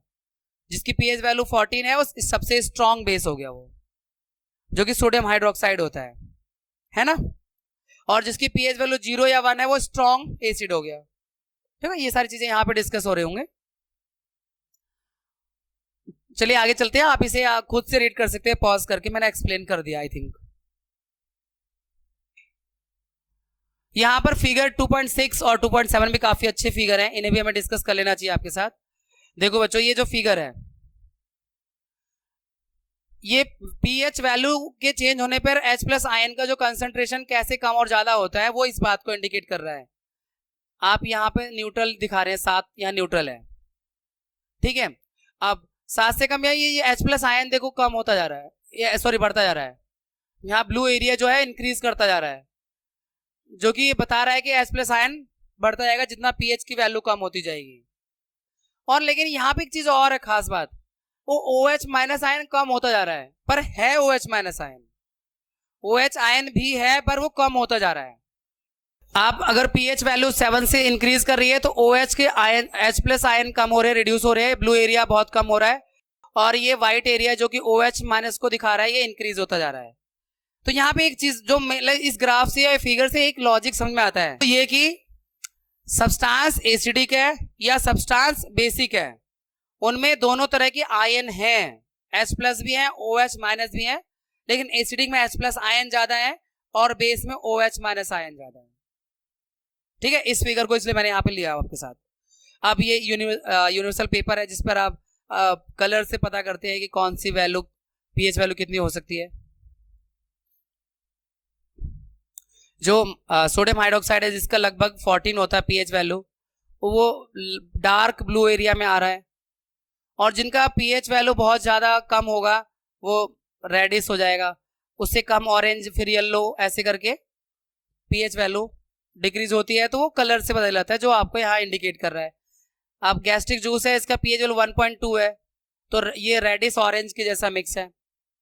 लेमन जूस का हल्का रेडिश का ऑरेंज कम हो गया, येलो हल्का सा इंक्रीज कर गया है। प्योर वाटर का ग्रीनिश हो रहा है, जो कि प्योर वाटर ऑफ ब्लड से 1.4 पीएच दिखा रहा है। मिल्क ऑफ मैग्नीशिया का 10 दिखा रहा है, जो कि ग्रीन से थोड़ा ज्यादा और ब्लू थोड़ा सा कम, उनका मिक्स है। बच्चों अब हमारे पास टेबल 2.2 है, जहां पे कुछ मटेरियल हैं जिनका पीएच पेपर पे कलर और pH value, approximate pH value, फिर उनका नेचर बताना है। ये एक्टिविटी बेस्ड टेबल है, एक्टिविटी के जरिए मालूम करना था, पर इस टेबल में जो एक्टिविटी का कंक्लूजन होता है नियरली, वो मैंने आपको यहाँ रिजल्ट लिख दिया है। जैसे सलाइवा बिफोर मील, जो हमारे माउथ का सलाइवा है बिफोर मील यानी खाने से पहले, अगर उसका पीएच वैल्यू चेक करें और पीएच पेपर पे कलर देखें तो लाइट ग्रीन जैसा होगा और पीएच वैल्यू अप्रॉक्स 7.4 होगी। इसका मतलब ये एक तरह से न्यूट्रल है, 7 या 7 के आसपास रहता है तो न्यूट्रल है। सलाइवा आफ्टर मील का अगर पीएच पेपर पे कलर देखते हैं तो येलो होगा और पीएच वैल्यू 5.8 जो कि एसिडिक दिखा रही है, नेचर एसिडिक हो गया। लेमन जूस पीएच पेपर पे कलर रेड होगा, इसका 2.2 इसकी पीएच वैल्यू और ये एसिडिक है। कलरलेस एरिएटेड ड्रिंक का मतलब कोल्ड ड्रिंक वगैरह जो हम लोग लेते हैं कलरलेस खास तौर पर, उनका अगर हम कलर पीएच पेपर पर देखेंगे तो येलोइश होगा और पीएच वैल्यू अप्रॉक्स 6 होगा, एसिडिक हो गया। कैरेट जूस लाइट ऑरेंज जैसा होगा, पीएच वैल्यू अप्रॉक्स 4 होगी, एसिडिक इन नेचर। कॉफ़ी के बारे में हमने पहले भी डिस्कस किया था कि ये कड़वी होती है पर एसिडिक होती है, तो यहाँ पर कॉफ़ी का जो कलर आएगा ऑरेंज येलो, एसिडिक होता है, यानी जो कलर ऑरेंज रेड येलो की तरफ होते हैं वो एसिडिक नेचर शो करते हैं, और जब वो ब्लूइश की तरफ होने लगते हैं तो बेसिक नेचर शो करते हैं। टमाटो जूस ये डार्क ऑरेंज है, 4.1 इसका पीएच वैल्यू है और ये भी एसिडिक है। इसके अलावा टैप वाटर ग्रीन कलर है, यानी ग्रीन कलर जो है न्यूट्रल वैल्यू को, पीएच वैल्यू 7 के अराउंड ग्रीन कलर आता है पीएच पेपर पे, तो इस न्यूट्रल होता है टैप वाटर, पीएच वैल्यू अगर 7 है तो। 1 मोल NaOH सोडियम हाइड्रोक्साइड जो कि हाईली बेसिक इन नेचर होता है, सबसे स्ट्रॉन्ग बेस होता है, डार्क ब्लू होगा, पीएच वैल्यू 13-14, वैसे हमने 14 भी देखा था इसका वैल्यू, और ये हाईली बेसिक इन नेचर है। और HCl रेड कलर होगा, 1 है पीएच वैल्यू, ये भी एसिडिक है। तो ये एक्टिविटी बेस्ड था, कुछ सब्सटेंसेस का जिनका आपको कलर पीएच पेपर पे मालूम करना था और फिर उनके अप्रोक्सीमेट वैल्यू का अंदाजा लगाना था पीएच पेपर से, यूनिवर्सल पेपर से मैच करके, ठीक है। और फिर एसिडिक और बेसिक, जिनकी वैल्यू 7 या 7 से कम होगी वो सब एसिडिक, 7 से कम वाले एसिडिक, 7 से ज्यादा बेसिक, 7 वाला या 7 के आसपास वाली वैल्यू न्यूट्रल। हमारी एवरीडे लाइफ में, लिविंग बींग्स के एवरीडे लाइफ में पीएच का क्या इंपॉर्टेंस है? देखो पीएच का इंपॉर्टेंस तो सभी लिविंग बींग्स के लिए है, पीएच वैल्यू कम होगी या फिर पीएच वैल्यू ज़्यादा होगी तो लिविंग बींग्स के सर्वाइवल पर बुरा असर पड़ेगा, सर्वाइवल पर उसका बुरा असर पड़ेगा। अब यहाँ पे जैसे पहला टॉपिक है, are plants and animal pH sensitive. क्या प्लांट और एनिमल पीएच सेंसिटिव होते हैं? बिल्कुल होते हैं। हमारा जो या किसी भी लिविंग बींग का जो एक सर्टेन पीएच रेंज में ही सर्वाइव कर सकते हैं, उस पीएच रेंज से कम वैल्यू आती है या ज़्यादा वैल्यू आती है तो उनके सर्वाइवल को एक थ्रेट होगा, एक खतरा होगा। जैसे एग्जाम्पल को तौर पे बताऊं मैं आपको, अगर पॉन्ड का वाटर एसिडिक हो जाए तो पॉन्ड में रहने वाले जो एक्वाटिक एनिमल्स हैं, मछलियां और बाकी सब जीव जंतु हैं, वो सरवाइव नहीं कर पाएंगे। इसीलिए कहा जाता है कि जब फैक्ट्रियों का वेस्ट है, अगर वो एसिडिक हो या बेसिक हो कुछ भी हो, तो उसको ट्रीट करके ही रिलीज किया जाना चाहिए नदियों, झीलों, तालाबों या नहरों में, नालों में। यानी फैक्ट्री वेस्ट जो फैक्ट्रियों से निकल रहा है वो एसिडिक हो सकता है, वो बेसिक हो सकता है, केमिकल सब्सटेंसेस होते हैं उसमें, इसलिए उनको पहले ट्रीट करना चाहिए। ट्रीट करने के बाद उसको नालों में छोड़ा जाता है, क्योंकि आगे जाके कहीं ना कहीं किसी न किसी वाटर बॉडी से उन्हें मीट होना है, तो पानी में रहने वाले जो उसमें ऑर्गेनिजम्स होंगे, जीव जंतु होंगे, उनको फिर सर्वाइवल में बहुत नुकसान हो सकता है। तो यहाँ लिखा भी है हमारी जो बॉडी है वो pH 7 to 7.8 रेंज के बीच काम करती है, और जो लिविंग ऑर्गेनिज्म है नैरो चेंज, बहुत थोड़ा ही चेंज, pH का थोड़ा ही चेंज वो सरवाइव कर सकते हैं, टॉलरेट कर सकते हैं, झेल सकते हैं। जैसे यहाँ पर रेन वाटर की बात कर रहे हैं, अगर बारिश के पानी का pH 5.6 है, यानी 6 से कम हो जाता है, तो वो एसिड रेन हो जाती है। और एसिड रेन की बात मैंने आपसे कर ही ली है, किस तरह से वो एक्वाटिक एनिमल्स के लिए फिर एक थ्रेट हो जाता है, एक उनके जीवन के लिए खतरा हो जाता है। उसके बाद एसिड्स इन अदर प्लेनेट है। अब जैसे यहाँ बताया हुआ वीनस, वीनस का जो एटमॉस्फेयर है वो व्हाइट और येलो कलर के क्लाउड से बना हुआ है, जो कि सल्फ्यूरिक एसिड का है। अब इसीलिए तो वहां पे लाइफ का कल्पना करना मुश्किल है, इतने ज्यादा pH रेंज में कैसे लाइफ चलेगी, इतना एसिडिक एनवायरनमेंट में। इसी तरह से what is the pH of soil in your backyard, ये तो क्वेश्चन एक्टिविटी का है। हमने एनसीईआरटी के टॉपिक्स पकड़े हैं बच्चों, उसी को डिस्कस कर रहे हैं आपके साथ। तो यहाँ पूछा हुआ है कि आपके बैकयार्ड का, आपके घर के पीछे जो बगीचा है उसकी सॉइल का pH वैल्यू क्या है। तो वो तो डिपेंड करता है, soil sometimes it can be acidic, sometimes it can be basic, sometimes it can be neutral. अगर उस हमारे जो घर के बाहर पीछे जो बगीचा है या कहीं कोई सॉइल है, खेत है, फार्म है, वहाँ के अगर सॉइल एसिडिक होती है तो उसमें हम कैल्शियम हाइड्रोक्साइड, स्लेक्ड लाइम जिसे कहते हैं हम लोग, स्लेक्ड लाइम का इस्तेमाल करके उसको न्यूट्रल कर सकते हैं।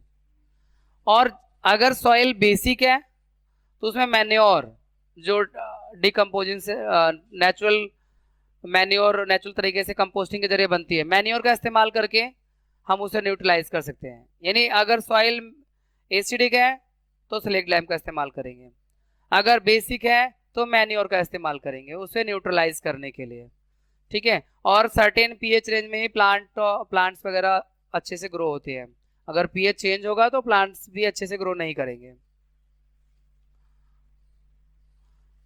नेक्स्ट हमारे पास टॉपिक है pH in our digestive system. देखो हमारे डाइजेस्टिव सिस्टम में जो pH है, आप इसे वीडियो को पॉज करके रीड कर सकते हैं, हम नॉर्मल डिस्कस कर लें। जो हमारे डाइजेस्टिव सिस्टम का pH है, जब हमारा फूड हमारे स्टमक में पहुंचता है वहाँ HCl प्रोड्यूस होता है, म्यूकस के साथ, पेप्सिन के साथ HCl प्रोड्यूस होता है। HCl हमारे उस फूड को एसिडिक बना देता है, यानी एक बार तो हमारा जो स्टमक है वो एसिडिक भी होता है, ठीक है, जब उसमें HCl प्रोड्यूस हो रहा है। फिर जब वो फूड आगे बढ़ता है इंटेस्टाइन में, वहाँ बाइल जूस आता है जो लीवर से सीक्रेट होता है। तो बाइल जूस उस फूड को बेसिक बनाता है, अल्कालाइन बनाता है, क्योंकि अल्कालाइन मीडियम में आने वाले जो एंजाइम है, ट्रिप्सिन है, लाइपेज है, वो अच्छे से वर्क करते हैं। साथ में बाइल जूस फैट के इमल्सिफिकेशन में भी हेल्प करता है।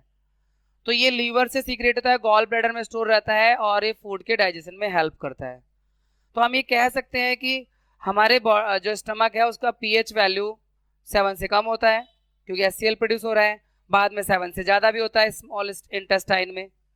तो और फिर तो मैं ये कह रहा था कि हमारे जो स्टमक का pH वैल्यू है वो एसिडिक हो जाता है, 7 से कम हो जाता है HCl प्रोड्यूस होने की वजह से। जो स्मॉल इंटेस्टाइन में बाइल जूस सीक्रेट करता है उससे pH वैल्यू 7 से ज़्यादा होती है, अल्कालाइन हो जाता है।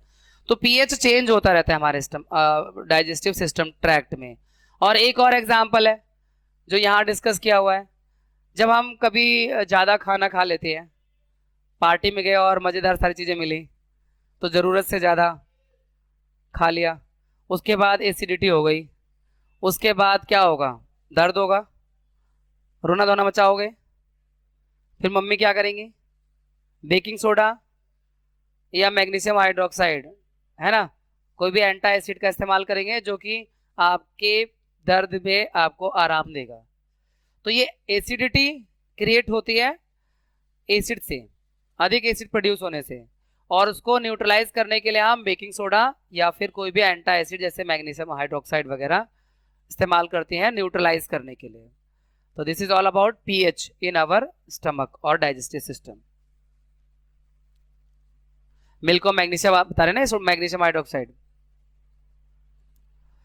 Then we have pH change as a cause of tooth decay. ये जो पीएच चेंज है, मान लो अगर आप रात को खाना खाने के बाद अच्छे से माउथ को रिंस नहीं करते हैं, और जनरली ब्रश तो करते ही नहीं है, हम इंडियंस की तो खास बात है, कहते जरूर है कि 2 बार ब्रश होना चाहिए, पर अगर एक सर्वे किया जाए तो मेरे ख्याल से 5% लोग भी नहीं करते होंगे 2 बार ब्रश, है कि नहीं? हाँ, है ना, एक सर्वे किया जाए तो। अरे भाई ब्रश को छोड़ो, कोरोना ने साबुन से हाथ धोना सिखाया है, नहीं तो पानी से ही हाथ धो के काम चलाते थे, है कि नहीं? तो इसलिए बात यहाँ पर है कि ये जो टूथ डिके कैसे होता है, अगर आपने रात में खाना खाकर अच्छे से माउथ को रिंस नहीं किया, जो फूड के पार्टिकल जो माउथ में रह जाएंगे, दांतों के बीच में रह जाएंगे, वो उनके साथ जो बैक्टीरिया माउथ में प्रेजेंट होते हैं उसको चेंज कर देंगे एसिड में, शुगर को एक तरह से एसिड में चेंज कर देंगे, क्योंकि वो स्टार्च है या शुगर है, वो ग्लूकोज है, स्टार्च है, वो शुगर का एक फॉर्म है, उसमें चेंज कर देंगे वो बैक्टीरिया। फिर वो एसिड जो है हमारे दांतों की दीवारों पर, एनेमल पर क्या कहते हैं, अटैक करेगा, उसको नुकसान पहुंचाएगा। ये जो है टूथ डिके का एक रीजन बनता है। इसको अगर बचना है, इससे बचना है, तो आपको खाने के बाद, हर खाने के बाद माउथ को अच्छे से रिंस करना है, और दिन में 2 बार आपको ब्रश करना चाहिए बेसिक टूथ पेस्ट से। इसलिए ब्रश जो पेस्ट होते हैं बेसिक इन नेचर होते हैं, ताकि एसिड वाले असर को न्यूट्रलाइज किया जा सके। नेक्स्ट है self defence bye animal and plants through chemical warfare. Self defence, यार हम लोग ना जो मधुमक्खी है, जरा सी मक्खी है हनी बी, उससे बहुत डरते हैं, जबकि हम मक्खियों से नहीं डरते, है ना? क्यों डरते हैं हनी बीज से?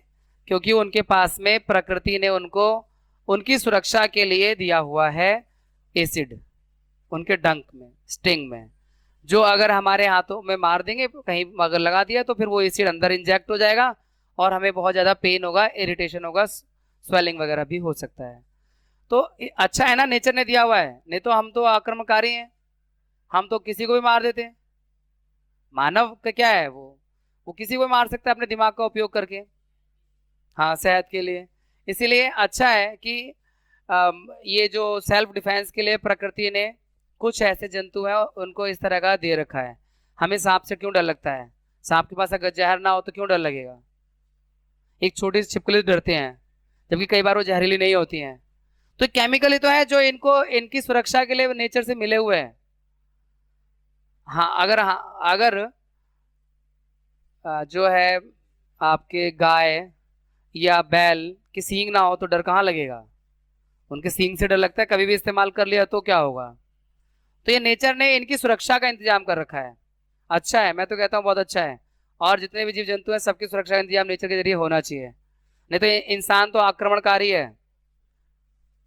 खैर, यहाँ पर उसी की बात हो रही है कि अगर मान लीजिए कि बी स्टिंग करती है तो हम को दर्द होगा, इरिटेशन होगा, इसके लिए हमें बेकिंग सोडा, माइल्ड बेस का इस्तेमाल करना चाहिए, उससे आराम मिल जाएगा। ठीक है, इसके अलावा एक और है, जब हम पहाड़ों पे जाते हैं तो वहां पर नेटल की लीव्स अगर टच हो जाए स्किन पर तो उससे भी इरिटेशन होगा, उसमें भी यही होता है, एसिड होता है। और उसी के पास नेचर ने सेल्फ मतलब एक इलाज भी दे रखा है, dog plant, DOCK, dog plant, जो उसकी लीव्स को अगर रगड़ा जाए जहाँ पे इनकी नेटल की पत्तियां लग गई हैं तो उससे आपको आराम मिलेगा एसिडिटी मतलब एसिड के इरिटेशन से। तो ये सेल्फ डिफेंस का कुछ मैकेनिज्म है नेचर के अंदर जो चलता रहता है। इसके अलावा ये न्यूट्रलाइजेशन का ऑप्शन वही वाला है जो मैं भी आपको बता रहा था, नेटल और डॉग प्लांट वाला। नेटल की पत्तियां जो है एसिड इंजेक्ट करती हैं हमारे स्किन में, तो डॉग प्लांट जो है वो उसकी पत्तियां बेसिक करती हैं, तो न्यूट्रलाइजेशन हो जाता है और जिससे हमें इरिटेशन से मदद मिल जाती, रिलीफ मिल जाता है। अब देखिए बच्चों टेबल 2.2 है, यहाँ पे सम नेचुरली अकरिंग एसिड्स, जो नेचर में अलग अलग सब्सटेंसेस में एसिड है उनका यहाँ पर डिस्कशन कर लेते हैं। विनेगर में, सिरके में एसिडिक एसिड है, ऑरेंज में सिट्रिक एसिड है, टैमरिन इमली में टार्ट्रिक एसिड है, टमाटो में ऑक्सैलिक एसिड है, दही में लैक्टिक एसिड है, नींबू में सिट्रिक एसिड है, चींटी के डंक में फॉर्मिक एसिड है, नेटल के स्टिंग में भी मैथेनोइक एसिड है। और ये फॉर्मिक एसिड जो है ये भी मैथेनोइक एसिड ही है, आंट स्टिंग का जो है। ठीक है, तो इन्हें याद कर लेना, एक आध नंबर का क्वेश्चन आया तो आप इसे कर पाएंगे। इसके बाद मोर अबाउट सॉल्ट। अब हम सॉल्ट के बारे में, हमने एसिड और बेस वाला अपना पार्ट कंप्लीट कर लिया है। अब हम अपने इस चैप्टर के थर्ड पार्ट सॉल्ट पर आ गए हैं। सॉल्ट कैसे बनता है हमने ये पहले आपसे डिस्कस किया है स्टार्टिंग में। जैसे एसिड और बेस के रिएक्शन से सॉल्ट और वाटर बनता है, या एसिडिक सब्सटेंसेस और बेसिक सब्सटेंसेस के रिएक्शन से सॉल्ट एंड वाटर बनता है। इस प्रोसेस को न्यूट्रलाइजेशन रिएक्शन कहते हैं। तो कुछ सॉल्ट के बारे में देख लेते हैं यार। जहाँ सॉल्ट की फैमिली से क्लोराइड फैमिली, फैमिली से क्या मतलब, क्लोराइड फैमिली से क्या मतलब है कि उसमें जो एक आयन है, चाहे वो पॉजिटिव वाला हो चाहे नेगेटिव वाला हो, कॉमन होना चाहिए, उससे फैमिली बन जाती है। जैसे यहाँ पे sodium chloride, potassium chloride, calcium chloride, magnesium chloride, aluminium chloride, ये सारे क्लोराइड सॉल्ट हैं। ठीक है, और इसी तरह से सल्फेट फैमिली भी हो सकती है, इन सब में सल्फेट मिलेगा। Sodium sulphate, potassium sulphate, calcium sulphate, magnesium sulphate, aluminium sulphate. ऐसे कार्बोनेट या नाइट्रेट फैमिली और बहुत सारी फैमिली बन सकती हैं। ये आपकी बुक में एक्टिविटी दी है सॉल्ट की फैमिली पहचानने के लिए और सॉल्ट की फैमिली बनाने की। आगे बढ़ते हैं बच्चों। PH of salt. देखो सॉल्ट का जो पीएच वैल्यू है वो डिपेंड करती है वो किस एसिड और किस बेस से बना है। मान लीजिए कि अगर salt strong acid strong base से बना है तो सॉल्ट को न्यूट्रल होना चाहिए, उसकी पीएच वैल्यू 7 के अराउंड होना चाहिए। अगर स्ट्रॉन्ग एसिड है स्ट्रॉन्ग बेस है तो सॉल्ट न्यूट्रल होगा। और अगर एसिड वीक हो गया बेस स्ट्रॉन्ग हो गया तो जो सॉल्ट बनेगा वो बेसिक इन नेचर बनेगा। इसका उल्टा, अगर एसिड स्ट्रॉन्ग हो गया और बेस वीक हो गया फिर जो सॉल्ट बनेगा वो एसिडिक इन नेचर बनेगा। तो सॉल्ट की जो पीएच वैल्यू है हम कह नहीं सकते कि क्या हो सकती है, वो डिपेंड करता है एसिड और बेस जो उसके पेरेंट है, मतलब सॉल्ट पेरेंट एसिड या पेरेंट बेस से वो बना है उसके नेचर पर डिपेंड करता है। ठीक है, दैट मीन्स कि सॉल्ट का जो पीएच है वो 7 भी हो सकता है, जैसे सोडियम क्लोराइड, क्योंकि सोडियम क्लोराइड सोडियम हाइड्रोक्साइड जो कि सबसे ज्यादा स्ट्रॉन्ग बेस है और HCl हाइड्रोक्लोरिक एसिड जो कि स्ट्रॉन्ग एसिड है, उन दोनों के न्यूट्रलाइजेशन से बनता है ये, इसलिए सोडियम क्लोराइड न्यूट्रल सॉल्ट माना जाता है और इसका हम लोग डेली लाइफ में इस्तेमाल करते हैं टाटा नमक के रूप में, है ना, टाटा सॉल्ट के रूप में। तो ये बातें सारी यहां लिखी हुई हैं और कुछ एग्जाम्पल दिया हुआ है। सोडियम क्लोराइड सॉल्ट है, potassium nitrate, aluminium chloride, zinc sulphate. आप बस इसमें ये पहचानो कि किस एसिड से और किस बेस से बना होगा। जरा देखो सोडियम क्लोराइड में तो बता दिया, सोडियम हाइड्रोक्साइड और हाइड्रोक्लोरिक एसिड। पोटेशियम नाइट्रेट में कौन कौन सा एसिड और बेस होगा? पोटेशियम नाइट्रेट में पोटेशियम हाइड्रोक्साइड, पोटेशियम हाइड्रोक्साइड और nitric acid HNO3। Aluminium chloride में, हाँ, तो ये जो है एसिडिक होना चाहिए, एसिडिक होना चाहिए क्योंकि इसमें HCl स्ट्रॉन्ग हो रहा है, स्ट्रॉन्ग एसिड हो रहा है। जिंक सल्फेट, जिंक हाइड्रोक्साइड और सल्फेट सल्फ्यूरिक एसिड, ये भी एसिडिक होना चाहिए। तो ऐसे ही आपको रिकॉग्नाइज करना है एसिड के इस सॉल्ट को बनाने में कौन सा बेस और कौन सा एसिड इस्तेमाल हुआ होगा। Copper sulphate, sodium acetate, sodium acetate में जो है ना ये एसिड जो है वीक है, ये इसलिए बेसिक होगा, ये सॉल्ट है ना, एसिटिक एसिड है इसलिए। सोडियम कार्बोनेट में भी ये भी बेसिक होगा क्योंकि बेस स्ट्रॉन्ग है, सोडियम हाइड्रोक्साइड बेस है, सोडियम हाइड्रोक्साइड बेस है और hydrogen carbonate H2CO3 carbonic acid भी कहते हैं जो कि वीक एसिड है, तो ये बेसिक इन नेचर होगा और ये भी बेसिक इन नेचर होता है। या इनका तो आप इस्तेमाल करते भी है ना, बेकिंग सोडा का नाम है ये, सोडियम हाइड्रोजन कार्बोनेट जो कि बेसिक इन नेचर होता है, एसिडिटी के केस में हम इसे इस्तेमाल करते हैं। ठीक है, तो पीएच ऑफ सॉल्ट डिपेंड करता है किस एसिड और किस बेस से वो बना है। ठीक है, आगे बढ़े। Try to find the acid base of which of the following salt following salts are form. अभी हमने किया डिस्कस, वही चीजें फिर से आ गई हैं। सोडियम क्लोराइड में सोडियम हाइड्रोक्साइड और हाइड्रोक्लोरिक एसिड है ना, we discussed in the last slide. अभी हमने डिस्कस किया ना इस स्लाइड में लगभग, तो हम इसे स्किप कर सकते हैं, नेक्स्ट पर आते हैं। रॉक सॉल्ट क्या है, कई बार एक आध मार्क्स का क्वेश्चन पूछ लेते हैं, एनसीईआरटी के बीच में लिखे रहती है चीजें और वहां पर से उठाई गई चीजें हैं। रॉक सॉल्ट क्या है वो ये देख लीजिए। Sea water contain many salt dissolve in it, sodium chloride is separate from the salt, वो तो आपको पता ही है, सोडियम क्लोराइड में समुद्र के पानी से मिलता है। Large crystal of salt are often brown due to impurities, यानी जो सॉल्ट के बड़े बड़े क्रिस्टल्स हैं वो ब्राउन होते हैं इम्प्योरिटीज की वजह से। उन सॉल्ट को हम रॉक सॉल्ट कहते हैं, जो मतलब जिनमें इम्प्योरिटीज हैं, अभी उन्हें एकदम साफ नहीं किया गया है, तो वो रॉक सॉल्ट कहते हैं। अब यहाँ पर ये कैसे बनते हैं उसके बारे में थोड़ा सा डिस्कशन है।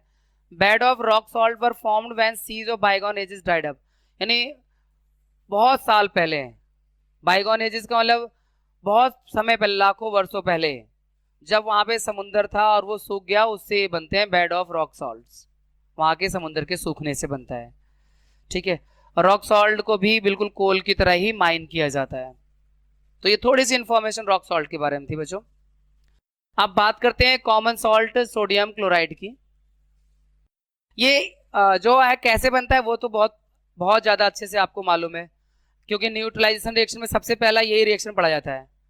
सोडियम हाइड्रोक्साइड और हाइड्रोक्लोरिक एसिड के रिएक्शन से सोडियम क्लोराइड और वाटर बनता है, जिसको हम कॉमन सॉल्ट कहते हैं और इस्तेमाल करते हैं रेगुलरली। ठीक है, और इसकी पीएच वैल्यू 7 होती है, क्योंकि न्यूट्रल सॉल्ट होता है, स्ट्रॉन्ग एसिड और स्ट्रॉन्ग बेस से बन रहा है, इसलिए न्यूट्रल सॉल्ट है। लेकिन ये बहुत सारे केमिकल्स के लिए रॉ मटेरियल का काम करता है, बहुत सारे रासायनिक पदार्थों के लिए कच्चा माल का काम करता है, उसी के बारे में हमें यहाँ डिस्कस करना है। अब पूरा टॉपिक सोडियम क्लोराइड और उससे बनने वाले बहुत सारे केमिकल कंपाउंड्स पर ही बचा हुआ अपना। देखिए किस किस का ये रॉ मटेरियल हो सकता है, डायरेक्टली या इनडायरेक्टली यहाँ पर इसका इस्तेमाल हो जाता है। डायरेक्टली नहीं होता है तो इनडायरेक्ट वे में होता है। जैसे सोडियम हाइड्रोक्साइड बनता है, अभी हम पढ़ेंगे क्लोर अल्कालाई प्रोसेस, उसमें सोडियम हाइड्रोक्साइड बनता है। सोडियम हाइड्रोक्साइड की प्रोसेस में क्लोरीन गैस बनती है, उस क्लोरीन गैस का इस्तेमाल करते हैं ब्लीचिंग पाउडर बनाने में। सोडियम हाइड्रोक्साइड को बनाने में ब्राइन, यानी आपका ब्राइन क्या होता है, सोडियम क्लोराइड का वाटर सॉल्यूशन के इलेक्ट्रोलाइसिस से सोडियम हाइड्रोक्साइड बनता है, क्लोरीन गैस बनती है और हाइड्रोजन गैस बनती है। तो उस क्लोरीन गैस का इस्तेमाल ब्लीचिंग पाउडर में होते हैं।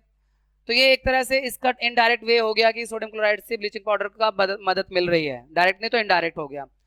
बेकिंग सोडा, उसमें भी हम बेकिंग सोडा में क्या इस्तेमाल करते हैं, कार्बन डाइऑक्साइड इस्तेमाल करते हैं, अमोनिया इस्तेमाल करते हैं, सोडियम क्लोराइड इस्तेमाल करते हैं, है ना। तो वहां तो डायरेक्ट इस्तेमाल है एक तरह से देखा जाए तो, सॉरी हाँ वाटर।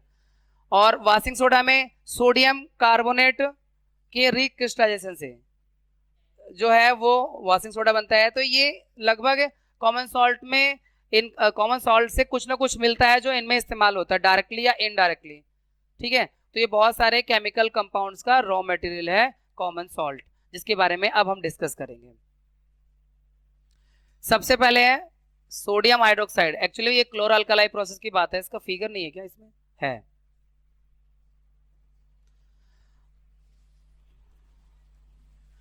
बच्चों यहां पर जब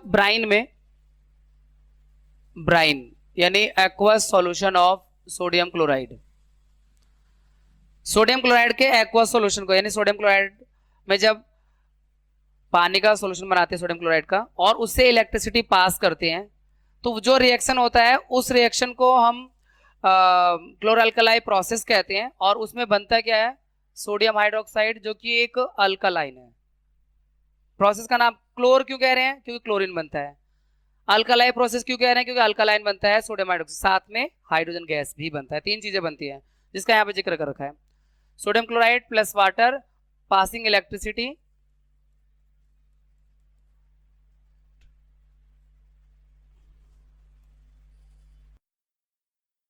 तो सोडियम हाइड्रोक्साइड, क्लोरीन गैस और हाइड्रोजन गैस। क्लोरीन गैस जो है वो एनोड पर यानी पॉजिटिव टर्मिनल पे प्रोड्यूस होती है, हाइड्रोजन गैस कैथोड पर यानी नेगेटिव टर्मिनल पे प्रोड्यूस होती है, और सोडियम हाइड्रोक्साइड सॉल्यूशन बनता है कैथोड के नीचे, नियर कैथोड यानी नेगेटिव टर्मिनल के नीचे। ठीक है, अब इसका फिगर से समझ लेते हैं, डिस्कशन कर लेते हैं। देखो बच्चों, यहाँ पर इस फिगर में ब्राइन लिया गया है, ये रहा ब्राइन ले रहे हैं, aqua solution of sodium chloride को ब्राइन कहते हैं, और फिर इलेक्ट्रिसिटी का पूरा सेटअप कर रखा है इलेक्ट्रोलाइसिस का। ये पॉजिटिव टर्मिनल एनोड है, ये नेगेटिव टर्मिनल कैथोड है, ठीक है। और इलेक्ट्रोलाइसिस जब होगा यानी करंट पास होगा, सर्किट जब ऑन करेंगे तो ये क्लोरीन गैस बन रहा है जो कि एनोड की तरफ है, और ये कैथोड की तरफ ये हाइड्रोजन गैस बन रही है, और ये कैथोड की तरफ ये सोडियम हाइड्रोक्साइड प्रोड्यूस हो रहा है, ठीक है। अब ये जो प्रोडक्ट बन रहे हैं इनके अलग अलग इस्तेमाल भी यहाँ डिस्कस किए हुए हैं। जैसे क्लोरीन गैस का इस्तेमाल, इसको थोड़ा सा बड़ा किया जा सकता है क्या?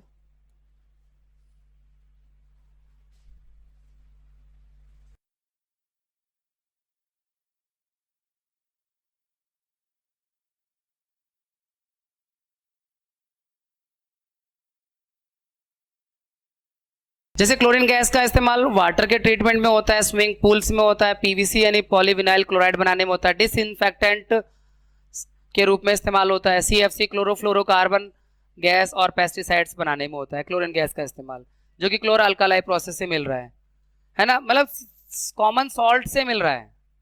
कॉमन सॉल्ट इतना इंपॉर्टेंट चीज है, देख लो आप। इसके बाद हाइड्रोजन गैस जो प्रोड्यूस हो रही है फ्यूल्स के रूप में इस्तेमाल होगा, मार्गारीन के इस्तेमाल होगा, अमोनिया यानी जो फर्टिलाइजर बनाने के लिए अमोनिया का इस्तेमाल, अमोनिया बनाने में इस्तेमाल होगा। मार्गारीन आप लोग जानते ही हो, नहीं नहीं लड्डू नहीं, डालडा घी, वेजिटेबल ऑयल को फैट में कन्वर्ट करने के लिए हाइड्रोजिनेशन कहते हैं।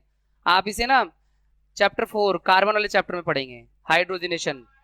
तो मार्गारीन होता है जो मतलब एक तरह से फैट बनाने के काम आता है, और साथ में जो ये सोडियम हाइड्रोक्साइड बन रहा है, डिग्रीजिंग ऑफ मेटल्स को, मेटल को साफ करने में, सॉप डिटर्जेंट बनाने में, पेपर मेकिंग इंडस्ट्री में, आर्टिफिशियल फाइबर बनाने में, ठीक है। ये क्लोर अल्कालाई प्रोसेस से मिलने वाले product hydrogen gas, chlorine gas और सोडियम हाइड्रोक्साइड के अलग अलग यूजेस आपको बता रखे हैं, तो ये भी आपको अच्छे से तैयार कर लेना है एग्जाम के लिए।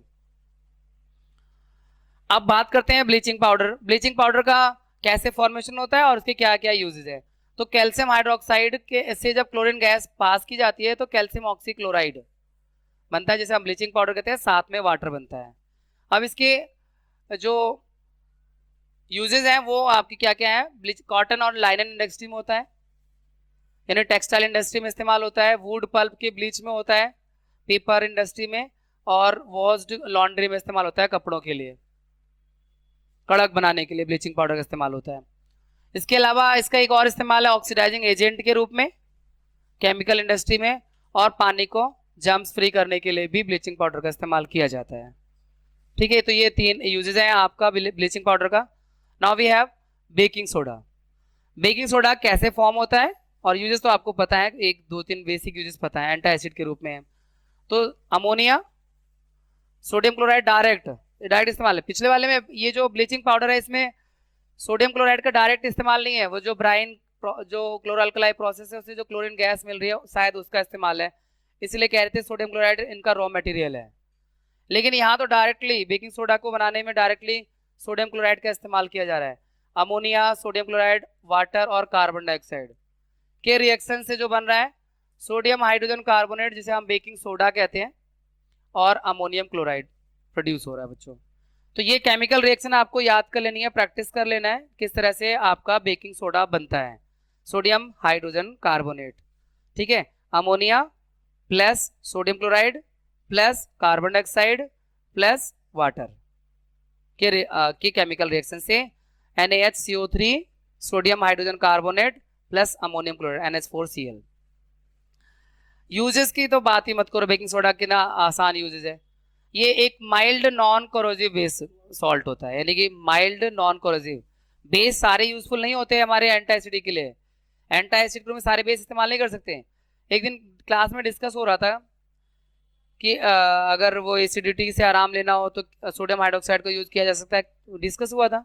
कुछ बच्चे कह रहे थे हाँ, आप थे ना, अच्छा नहीं, किसी ने कहा था कि सोडियम हाइड्रोक्साइड से उसको धो सकते हैं, वो कोरोजिव इन नेचर होता है, ठीक है ना, कोई बात। एग्जाम्पल में क्या डिस्कशन था। तो बेकिंग सोडा को न्यूट्रलाइज करने के लिए एसिड के लिए इस्तेमाल किया जाता है, क्योंकि ये बेसिक सॉल्ट है, नॉन कोरोसिव। इसके अलावा ये जो सोडियम हाइड्रोजन कार्बन यानी बेकिंग सोडा को जब गर्म करते हैं तो क्या होता है, गर्म करने पर सोडियम कार्बोनेट बनता है, लेकिन इंपॉर्टेंट बात होती है कार्बन डाइऑक्साइड गैस की, जो कुकिंग को फास्टर बनाने के लिए इस्तेमाल किया जाता है। ये जो कार्बन डाइऑक्साइड गैस है कुकिंग को फास्टर कर देता है, ठीक है। तो ये इसीलिए कुकिंग के रूप में मतलब खाने बनाने की चीज़ों में इस्तेमाल किया जाता है। कभी आलू बॉईल करने में मिला देते हैं, आलू बॉईल कर रहे होते हो तो उसमें डाल देते हैं पानी में बेकिंग सोडा को फास्टर करने के लिए। आप नहीं डालते हो तो मैं थोड़ा जबरदस्ती कहूँगा आप डालो, है ना, ठीक है। और इसके अलावा ये जो है आपका बेकिंग पाउडर बनाने में होता है। बेकिंग सोडा का दूसरा यूज है बेकिंग पाउडर बनाने में, मतलब एक तो एंटी एसिड के रूप में हो गया, कुकिंग में हो गया, बेकिंग पाउडर बनाने में होता है। बेकिंग पाउडर और बेकिंग सोडा में ज्यादा फर्क नहीं है, केवल बेकिंग सोडा में कोई एडिबल एसिड खाने वाला एसिड मिला दिया जाए तो बेकिंग पाउडर बन जाता है। देखो यहाँ पे जो ये लिखा हुआ है ना NaHCO3 प्लस H+ लिखा हुआ है फ्रॉम एनी एसिड, नहीं खाने वाले एसिड मिलाया गया इसमें और ये बन गया बेकिंग पाउडर। और जब इसको गर्म करेंगे तो जो रिएक्शन होगा उसमें कार्बन डाइऑक्साइड गैस और वाटर और sodium salt of N acid. तो ये कार्बन डाइऑक्साइड गैस होती है, ये कुकिंग को फास्टर बनाने के लिए इस्तेमाल होती है, यूजफुल हो जाती है। देखो यहाँ पे आगे लिखा हुआ है carbon dioxide produced during the reaction can cause bread और cake to rise making them soft and spongy. Carbon dioxide का ये भी एक अच्छा यूज है सॉफ्ट और स्पॉन्जी बनाने के लिए, जो इसके गर्म करने से प्रोड्यूस होगी गैस जब उसे पास होगी। तो ये आपका बेकिंग सोडा का एक यूज हो गया। इसके अलावा दूसरा यूज आपको एंटी एसिड के रूप में गैस से आराम दिलाने के लिए, जब आप पार्टी में दबा के खाते हैं तो घर आके बेकिंग सोडा ढूंढते हैं, मम्मी रखा है क्या ना, रात को पहुंचे 11 बजे, अब मेडिकल स्टोर तो बंद, दवाइयाँ कहाँ मिलेंगी, फिर मम्मी किचन याद आएगी, या तो काला नमक या बेकिंग सोडा।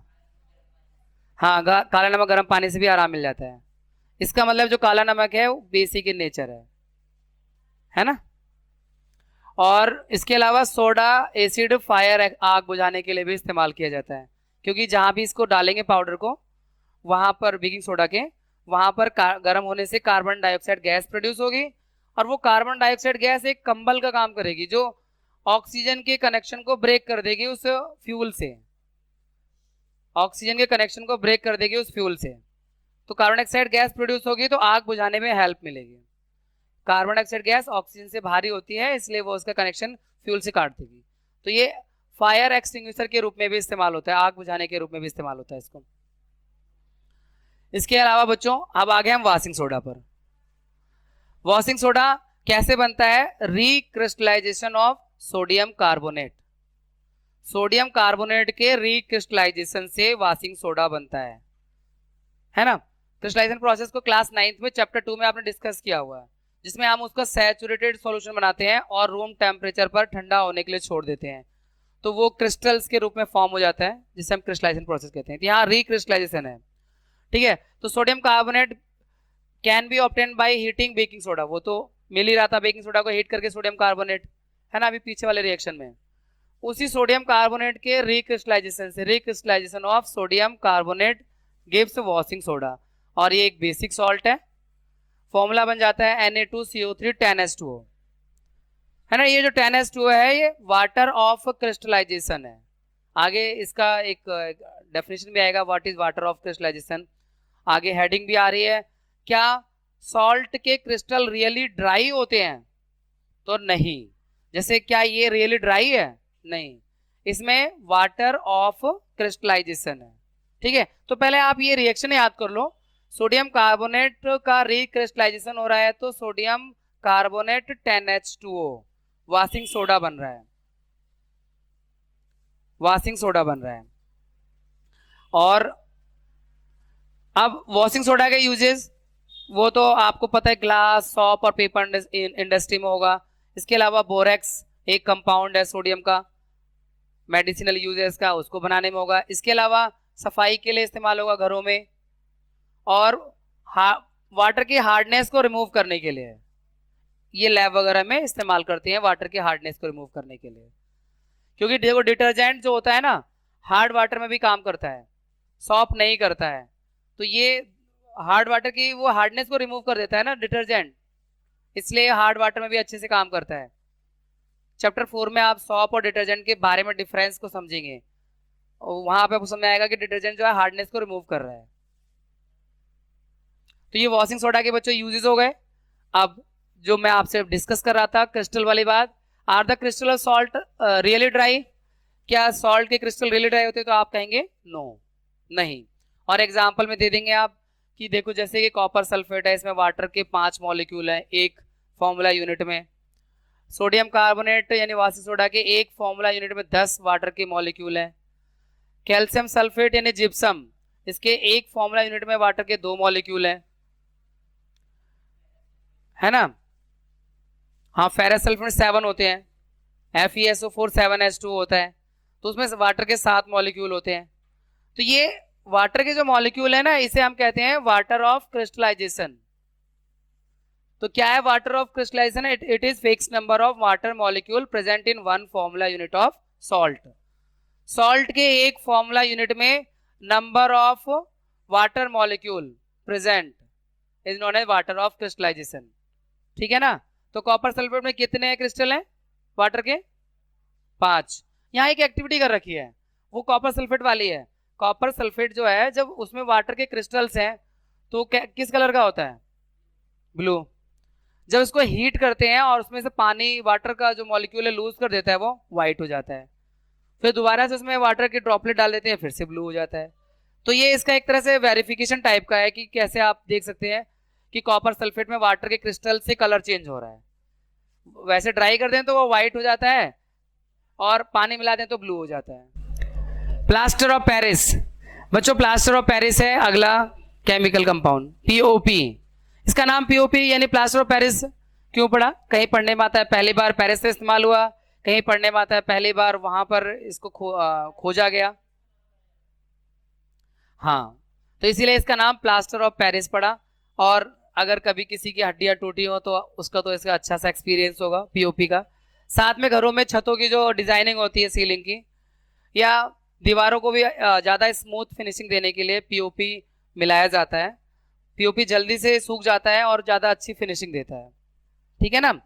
तो पीओपी के बारे में जान लेते हैं, क्या है ये पीओपी? कैल्शियम सल्फेट हेमीहाइड्रेट, इसे कहते हैं पीओपी। और जब ये कैसे ऑब्टेन होता है, यहाँ लिखा हुआ है on heating gypsum at 373 kelvin it loses water molecule and becomes calcium sulphate hemihydrate. यानी जिप्सम जो है ये जिप्सम तो ये है, इसको जब आप 373 केल्विन पर हीट करते हैं तो वाटर का मॉलिक्यूल लूज करता है और कैल्शियम सल्फेट हेमीहाइड्रेट बन जाता है।